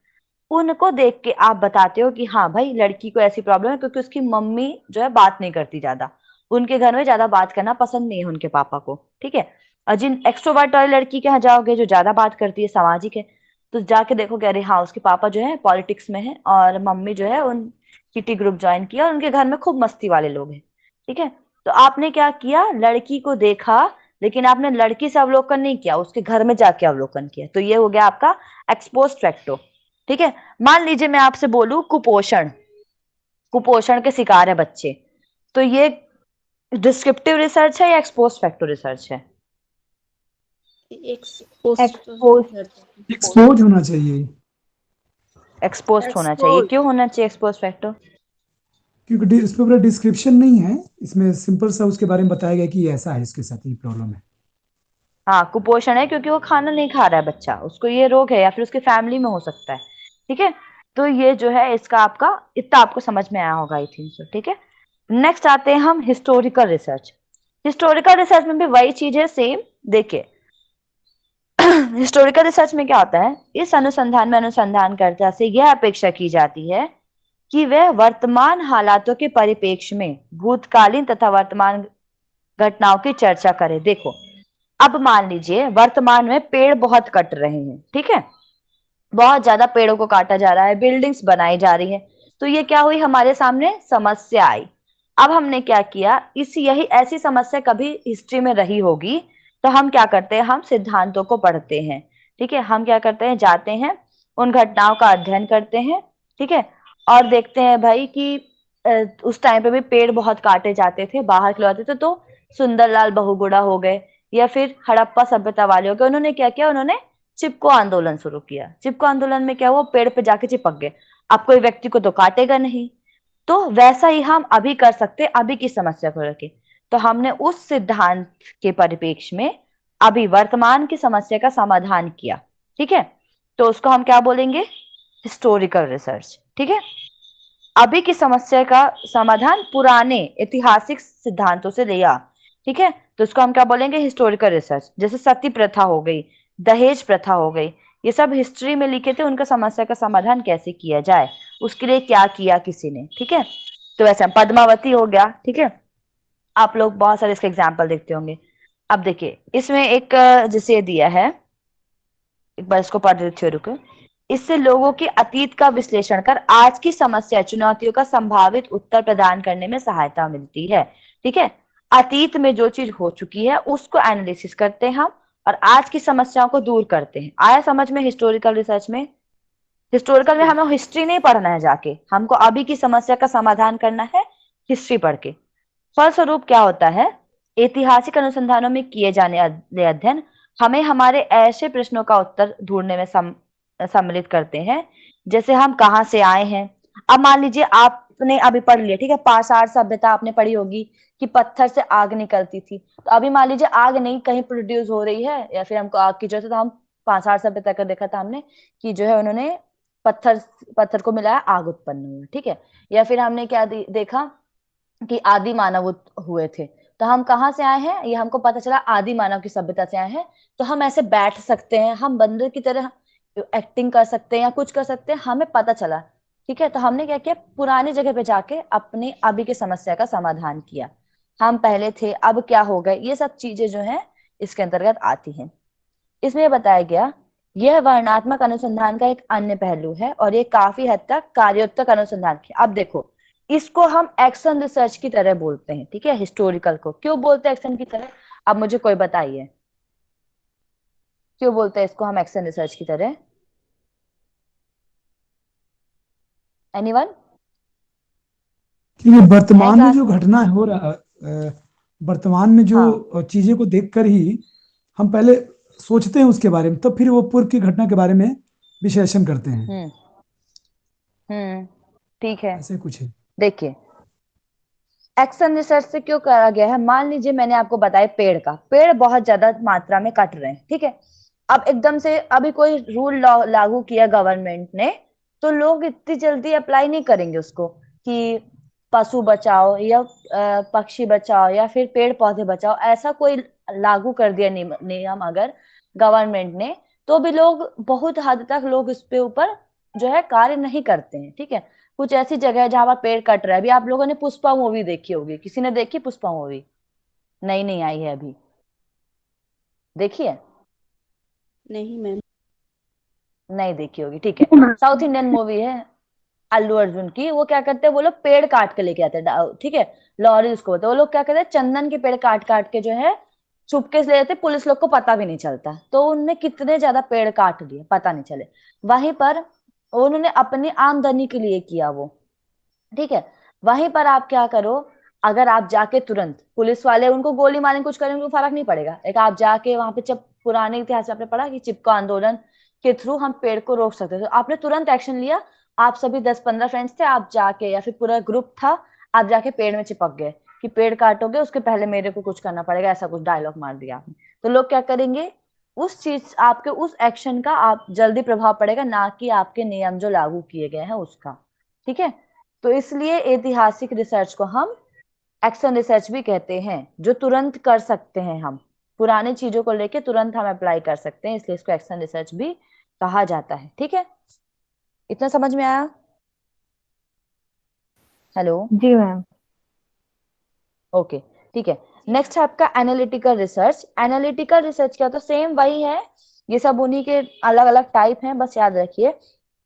इसमें शोधकर्ता पहले से उपलब्ध तथ्यों और जानकारी का उपयोग करता है, पहले से जो चीज है उसका ही उपयोग करता है। यह सामग्री का आलोचनात्मक मूल्यांकन करने का प्रयास करता है। मान लीजिए कहीं पर नेचुरल डिजास्टर हो चुका है, बाढ़ आ चुकी है, वहीं पे वो जाएगा और उसका क्रिटिकल एनालिसिस करेगा कि ये क्यों आई बाढ़, ये ऐसी जगह थी क्या भूकंप वाली।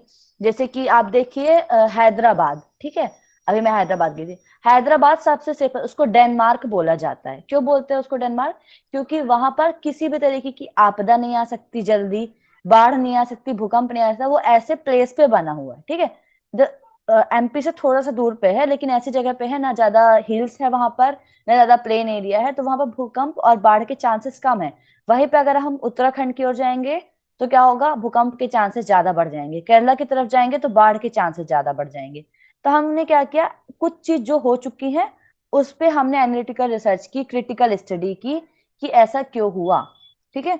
तो हमने जब उसकी क्रिटिकल एनालिसिस की, उनके अंदर जाके हमने देखा क्या क्या है, इन डेप्थ स्टडी की, तो हम उसको बोलते हैं एनालिटिकल रिसर्च। जो चीज हो चुका है उसके बाद, कि अगर भूस्खलन आया है तो ये एरिया कैसा है। आप देखते होंगे कि भूकंप नापने वाला उपकरण आता है, ठीक है, और बाढ़ नापने वाले उपकरण आते हैं। ये क्यों आते हैं, ये देख के बताते हैं कि इस एरिया में घर मत बनवाओ, यहाँ पर बाढ़ आ सकती है, इस एरिया में ये मत बनवाओ, ठीक है। तो ये एनालिटिकल रिसर्च कहलाती है आपकी। इतना समझ में आया आप लोगों को? हेलो। Yes ma'am. ओके, देखिए कोरिलेशनल रिसर्च थोड़ा बड़ा है, मैं भी आप उसको नहीं बताऊंगी। सॉरी। मैं आपको एक्सप्लेनेटरी और एक्सप्लोरेटरी बस अभी बता देती हूँ। एक्सपेरिमेंटल और कोरिलेशनल कल बताऊंगी। कल हमारा टाइप और प्रोसेस कंप्लीट हो जाएगा, जब भी मेरा नेक्स्ट लेक्चर होगा तब। ठीक है, तो ठीक है, अभी हम स्टार्ट करते हैं एक्सप्लोरेटरी, सॉरी एक सेकेंड, एक्सप्लेनेटरी। एक्सप्लेनेटरी में क्या होता है, एक ऐसी स्थिति या घटना के बीच कैसे, क्यों, कैसे, ऐसे जो सवाल होते हैं उनको बताना एक्सप्लेनेटरी है। जैसे कि रट्टा लगाने के फलस्वरूप परीक्षा से संबंधित तनाव क्यों होता है, मतलब कि आप देखिए एक्सप्लेनेटरी में हम क्या करते हैं, कोई भी चीज को एक्सप्लेन करने की कोशिश करते हैं, क्यों हुआ, कैसे हुआ। मान लीजिए स्ट्रेस और हार्ट अटैक का सिंपल रिलेशन जानना, ठीक है। अभी मैं आप लोग को कोरिलेशन नहीं पढ़ाई हूँ, तो मैं कोरिलेशन मतलब किसी के बीच में संबंध को जानना कहलाता है कोरिलेशन। स्ट्रेस अगर बढ़ेगा तो हार्ट अटैक आएगा, ये हो गया कोरिलेशन। अब वो हार्ट अटैक कैसे हुआ, क्यों हुआ, उसको जब हम जानते हैं तो उसको हम बोलते हैं एक्सप्लेनेटरी रिसर्च या फिर व्याख्यात्मक। हार्ट अटैक खाने की वजह से भी हो सकता है, डाइट की वजह से भी होता है।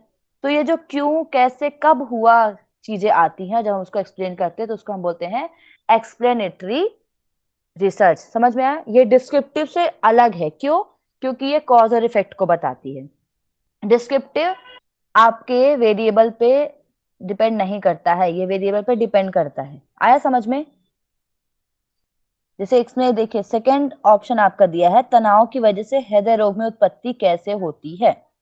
ये तो पता है आपको कि स्ट्रेस की वजह से हार्ट अटैक होता है, पर कैसे होता है ये आपको एक्सप्लेनेटरी रिसर्च बताएगी। फिर आप मेडिकल साइंस में जाएंगे कि स्ट्रेस बढ़ेगा तो डोपामाइन का लेवल बढ़ेगा, जब वो बढ़ेगा तो हमारा सेरोटोनिन बढ़ जाएगा, जब ये दोनों बढ़ेंगे न्यूरोट्रांसमीटर और हार्मोन, तो हमारे ब्लड प्रेशर में जो हमारी आर्टरीज है उनमें संकुचन ज्यादा होगा, जब उनमें संकुचन ज्यादा होगा तो हमारे ब्लड प्रेशर या हार्ट अटैक होने के चांसेस ज्यादा बढ़ जाएंगे। तो ये क्या हुआ, एक्सप्लेनेशन। ठीक है, इतना समझ में आया आपको? Yes hello, ma'am. Okay. Next आज का लास्ट है एक्सप्लोर, हाँ, नेक्स्ट है आपका एक्सप्लोरेटरी रिसर्च। एक्सप्लोरेटरी को क्या बोलते हैं हम जनरली, इसको हम खोजपूर्ण रिसर्च भी कहते हैं। ठीक है, ये चीज और याद रख लेना, इसको लिख लेना, अनुसंधान मूलक, समन्वेषी या फिर खोजपूर्ण रिसर्च भी कहा जाता है। ठीक है, अब देखिए इसमें बहुत लंबा चौड़ा लिखा, मैं आपको एकदम शॉर्ट में बताती हूँ। ये आमतौर पर एक शोध के प्रारंभ में किया जाता है। जब भी हम कोई रिसर्च करने जा रहे होते हैं ना, तो इसको मुख्य अनुसंधान का लघु रूप भी कहा जाता है। मान लीजिए मुझे रिसर्च करनी है डायबिटीज के पेशेंट में, ठीक है, कि मंडूकासन करने से डायबिटीज पेशेंट में क्या इफेक्ट पड़ता है। तो मेरी रिसर्च के लिए मेरे को 100 लोग चाहिए, ठीक है। उन 100 लोगों के ऊपर ना करके पहले मैं क्या करूंगी, 10 लोगों के ऊपर करके देखूंगी उसी चीज को। ठीक है, तो उसको हम क्या बोलते हैं, एक्सप्लोरेटरी रिसर्च कहते हैं। मैं वहां पर एक्सप्लोर करूंगी अपने आप को, मैं उस चीजों को करके देखूंगी, अगर सही रिजल्ट मिलता है तो ही मैं आगे बढ़ूंगी। ठीक है, ठीक है, इसका मुख्य मैम एक उद्देश्य ये और होता है एग्जांपल दे दीजिए बैकग्राउंड। प्लीज। देखो एक्सप्लोरेटरी रिसर्च में क्या होता है, हम कोई रिसर्च करने जा रहे हैं तो रिसर्च क्या होगी, एक बड़े लेवल पे होगी, है ना। तो उसको करने के पहले हम उसके प्रारंभ में जो करते हैं उसके पहले प्रिपरेटरी, मान लीजिए आपको सर्वांगासन करने जाना है, ठीक है। आप सर्वांगासन करने के पहले क्या करते हैं, पहले उत्तानासन करते हैं। उत्तानासन के पहले आप क्या करते हैं, उत्तानासन के बाद सर्वांगासन हलासन करते हैं, फिर विपरीत करनी करते हैं, फिर उसके बाद आप सर्वांगासन में आते हैं, और सर्वांगासन भी हो गया तब आप शीर्षासन में जाते हैं। ठीक है, एकदम से शीर्षासन में तो नहीं जाते आप। तो ये जो प्रिपरेटरी जितनी भी प्रोसेस होती है, जो प्रिपरेटरी चीज है, उसको हम बोलते हैं एक्सप्लोरेटरी रिसर्च। ठीक है, समन्वेषी रिसर्च या फिर खोजपूर्ण। हम देखते हैं डायरेक्ट शीर्षासन में जाके हमारे सर्वाइकल प्रॉब्लम हो सकता है हमको, इसलिए हम स्टेप बाय स्टेप जाते हैं कि ये प्रॉब्लम ना हो। तो ये एक बैकग्राउंड तैयार करता है, एक जानकारी तैयार करता है एक्सप्लोरेटरी आपकी रिसर्च। ठीक है, ये समस्याओं को बताता है। अगर मान लीजिए आप 2 लोग हैं, गौरी हो गई और अंकिता हो गई, ठीक है। दोनों लोग को मैंने बोल दिया शीर्षासन करो, तो गौरी ने क्या किया, वो एकदम स्टेप बाय स्टेप गई और उन्होंने शीर्षासन किया। अंकिता ने डायरेक्ट शीर्षासन कर लिया विदाउट होल्डिंग, कहीं पे भी होल्ड नहीं किया और डायरेक्ट शीर्षासन पे आ गई। अब अंकिता को अचानक से एकदम जर्क पड़ गया, सर्वाइकल इशू हो गया। तो मुझे क्या पता चला कि जब हम डायरेक्ट जाते हैं तो हमको सर्वाइकल इशू होता है।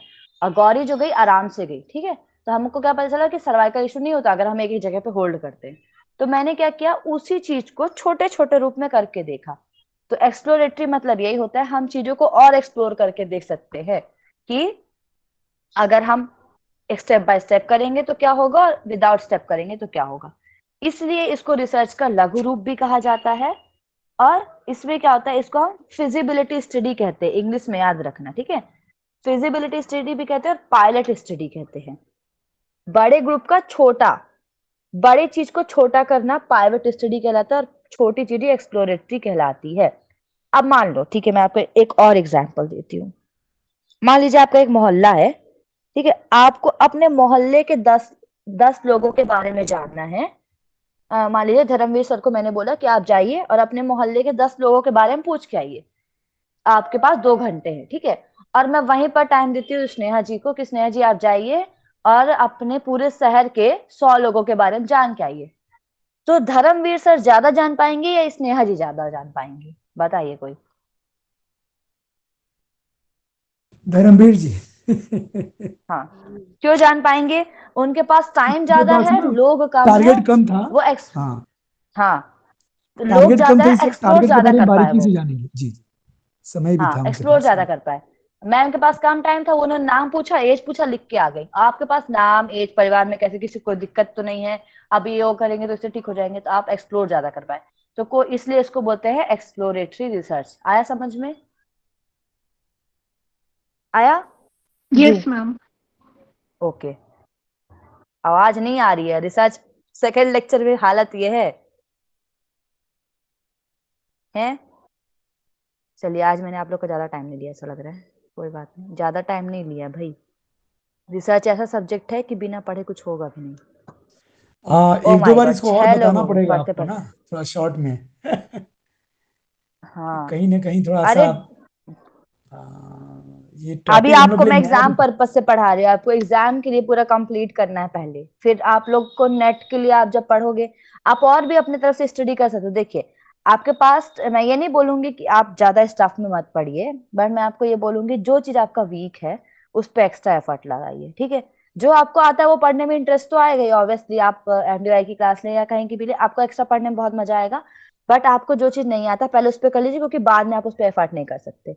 तो आप, जैसे आप नेचुरोपैथी पढ़ रहे हैं, सर ने पढ़ाया, एकदम समझ में उसी टाइम पे आ जाता है, क्योंकि वो टॉपिक ऐसा है, समझ में आ जाएगा। रिसर्च में आपको यहाँ पढ़ना है, पहले भी पढ़ के आना और बाद में भी पढ़ना है, ठीक है। उसका नाम ही रिसर्च है, आपको पहले खुद को सर्च करना पड़ेगा, फिर ही आप कुछ पढ़ पाएंगे, ठीक है। तो इतना है। देखिए, जनसंख्या कितनी कम हो गई, लोग ही कम हो गए, पूरे आधे तो अटक ही गए, पता नहीं कहाँ चले गए, ठीक है। तो आज की क्लास इतनी ही, मैंने इतना पढ़ाया आप लोग को। कल टाइप पढ़ाऊंगी और आपका प्रोसेस, ठीक है। तो टाइप भी थोड़ा कम ही डिस्क्राइब करूंगी, प्रोसेस भी आपको स्टेप्स बताऊंगी अंदर का, उसके बाद हम पढ़ेंगे, ठीक है। तो इतना ध्यान रखिएगा आप लोग। चलिए, अब शांति पाठ कर लेते हैं। अच्छा, ये तो नोट्स शांति इसका पाठ भेज कोई, दीजिएगा ना, नोट्स दे दीजिएगा हाँ हाँ, ये ताकि हम लोग पीपीटी मैं समझ आप लोग को भेज दूंगी, चिंता मत करिए। जी। ये ओके, पीपीटी और केवीएस मैदान वाली बुक है आप लोग के पास की, भेजना है इंग्लिश हिंदी दोनों? हाँ, इंग्लिश में भेजिएगा मैम। मैम हिंदी हिंदी हिंदी में, हिंदी में। मैम दोनों है इंग्लिश मेरे में पास, सेंड दोनों कर भेज हाँ, दूंगी। दोनों भेज दीजिएगा।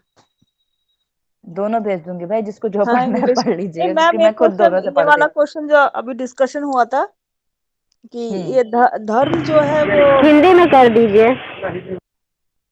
हेलो, क्या क्या? हाँ हाँ हाँ, बोलिए। हाँ मैम, धर्म जो है रिसर्च टाइप नहीं, रिसर्च प्रॉब्लम हो सकता है। हाँ, तो इसको थोड़ा सा मेरे को समझ में नहीं आ रहा है, क्योंकि फंडामेंटल में अगर हम जाएं तो धर्म की तो कोई व्याख्या, फंडामेंटल रिसर्च, नहीं नहीं मैम, वो हाँ फंडामेंटल रिसर्च की बात नहीं हाँ कर रही हूँ, बोले, इंग्लिश में ऐसे फंडामेंटल निकल गया। मैं ये कह रही हाँ हूँ कि ठीक है धर्म बोलिए। की कोई एक व्याख्या है नहीं हमारे पास। हम कुछ हम्म मूलभूत सिद्धांतों पर आधारित अपना जिसको हम कहते हैं आस्था रखते हैं।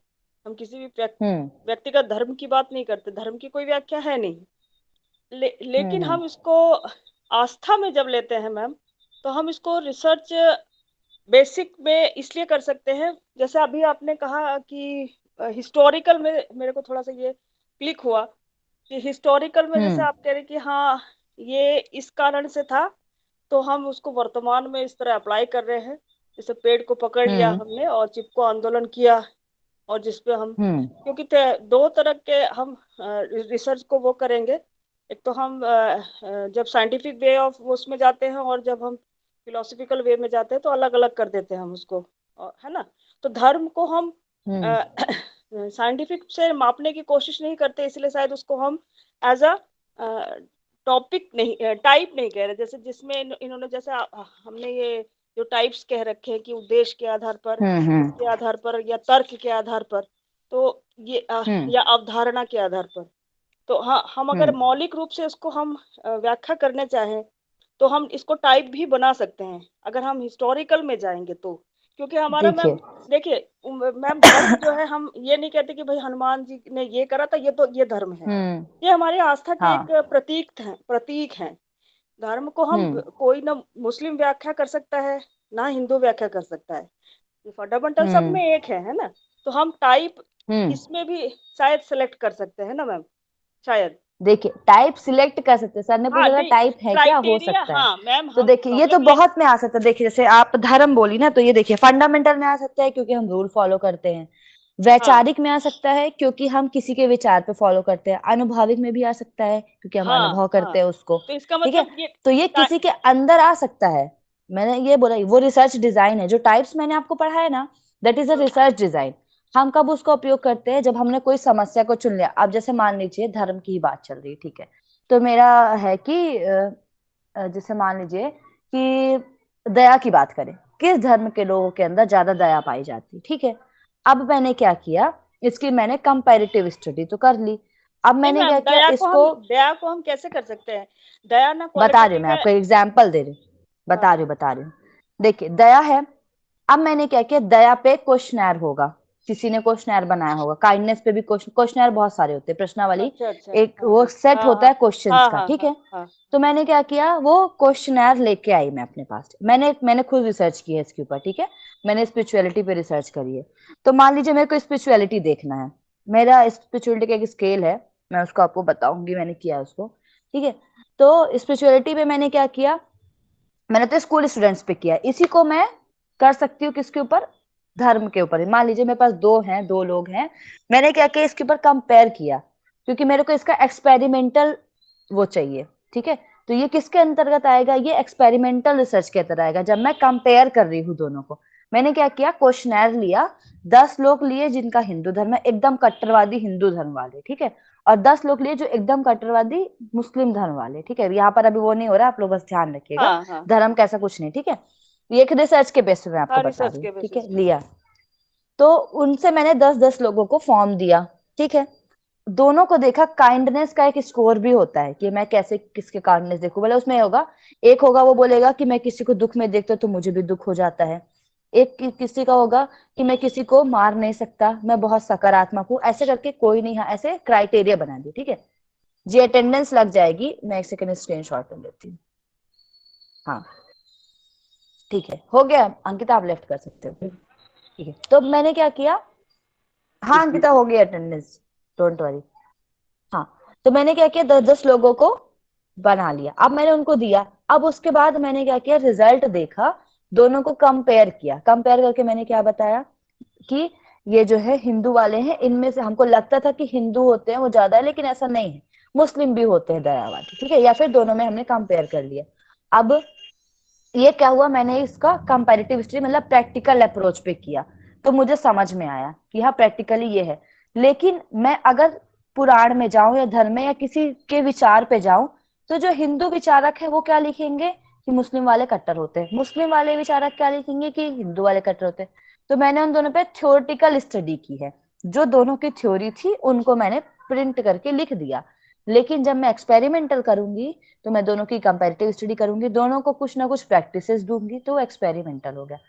तो ये समझिए, ये टाइप्स हैं, हम उनको अपनी समस्या के अकॉर्डिंग, तभी मैंने बोला आपको रिसर्च डिजाइन बहुत इंपॉर्टेंट है। हम अपनी समस्या के आधार पर रिसर्च डिजाइन लेंगे कि हमको करना क्या है, ठीक है। आया समझ में इतना? नहीं मैम, दया जो है क्वालिटेटिव भी नहीं है और क्वांटिटेटिव भी नहीं है ना मैम। तो हम किसी बेसिक, जैसे देखिए आप कह रहे हैं कि है हाँ एक क्वालिटेटिव चार्ट, है, क्वालिटेटिव। क्वालिटेटिव होती है दया, ठीक है। आप ये नहीं बता सकते कि इसमें 10% दया है, 12% हाँ दया। Questionnaire quantitative. हमने बना लिया है, क्वेश्चनर मैंने बना लिया है, क्यों? क्योंकि मुझे उसका मेजरमेंट चाहिए।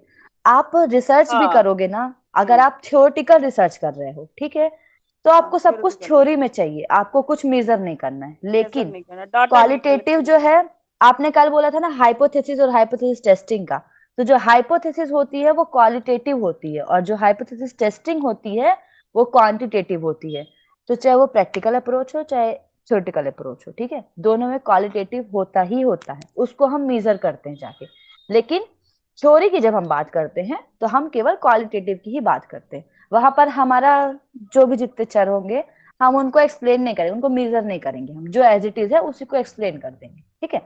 जैसे कि एक और एग्जांपल बताती हूँ मैं आपको, पतंजलि योग सूत्र है, ठीक है। पतंजलि योग सूत्र पतंजलि जी ने बना दिया, अपनी उन्होंने बुक दे दी। उन्हीं बुक को व्यास जी ने व्यास भाष्य बनाया, उनके ही चीजों को कलेक्ट किया और लोगों की चीजों को कलेक्ट किया, अपनी चीजों को कलेक्ट करके उन्होंने लिख दिया, वो कहलाए थ्योरेटिकल रिसर्च, ठीक है। समझ में आया? थ्योरेटिकल रिसर्च और प्रैक्टिकल में ये अंतर है। प्रैक्टिकल में आप प्रैक्टिस लगाते हैं, थ्योरेटिकल में जो है एज इट इज उनका रेफरेंस, 10-15 लोग का रेफरेंस लेके एक बुक छापनी है आपको, दैट इज थ्योरेटिकल, ठीक है। बच्चे मैक्सिमम थ्योरेटिकल रिसर्च करते हैं, ज्यादा झंझट नहीं पालते हैं। वो क्या करते हैं नहीं कि, मैम, और मेरी इसमें हम तीनों रिसर्च प्रैक्टिकल थी। एक्सपेरिमेंटल इसलिए नहीं कर पाते क्योंकि हमारे पास एक्सपेरिमेंटल डिजाइंस है नहीं, शायद इसलिए हम नहीं नहीं कर बिल्कुल पाते। है।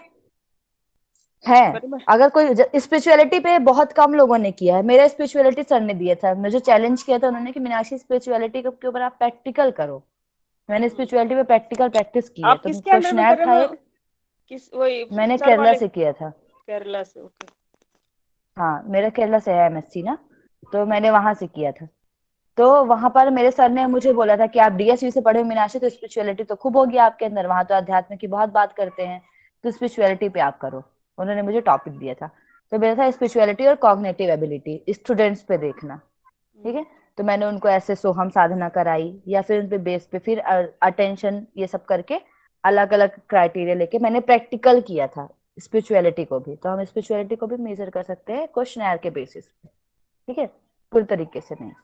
तो मैं एक बार आप इसके लोग को इसके प्रेजेंट भी फ्रेमवर्क करूंगी एट द होंगे, एंड। नहीं इसके फ्रेमवर्क्स होंगे, है ना मैम? हाँ हाँ, जैसे क्वेश्चनर बनाते हैं कुछ लोग जो एकदम एक्सपीरियंस होते हैं, वो लोग क्वेश्चनर बनाते हैं अपना, क्वेश्चनर्स बनाते ठीक हैं। है। तो हम क्वेश्चनर लोगों की का भी असल में वैलिडिटी क्या है देखते ना हैं। मैम, बेसिक हमारा साइंस है, साइंस फील्ड के हैं, हम्म तो इसीलिए आर्ट्स के फॉर्म में उस चीज को किस तरह से रिसर्च हम्म में एप्लीकेशन करते हैं, क्योंकि टोटली थियोरेटिकल बेसिस को हम समझते हैं, हम ज्यादातर हाँ वही, एक्सपेरिमेंटल बेस को हम समझते हैं। तो थियोरेटिकल में कैसे हाँ प्रूव कर, जैसे आपने स्पिरिचुअलिटी पर अगर रिसर्च की है तो आप अगर उसको हम्म अप्लाई कर रहे हैं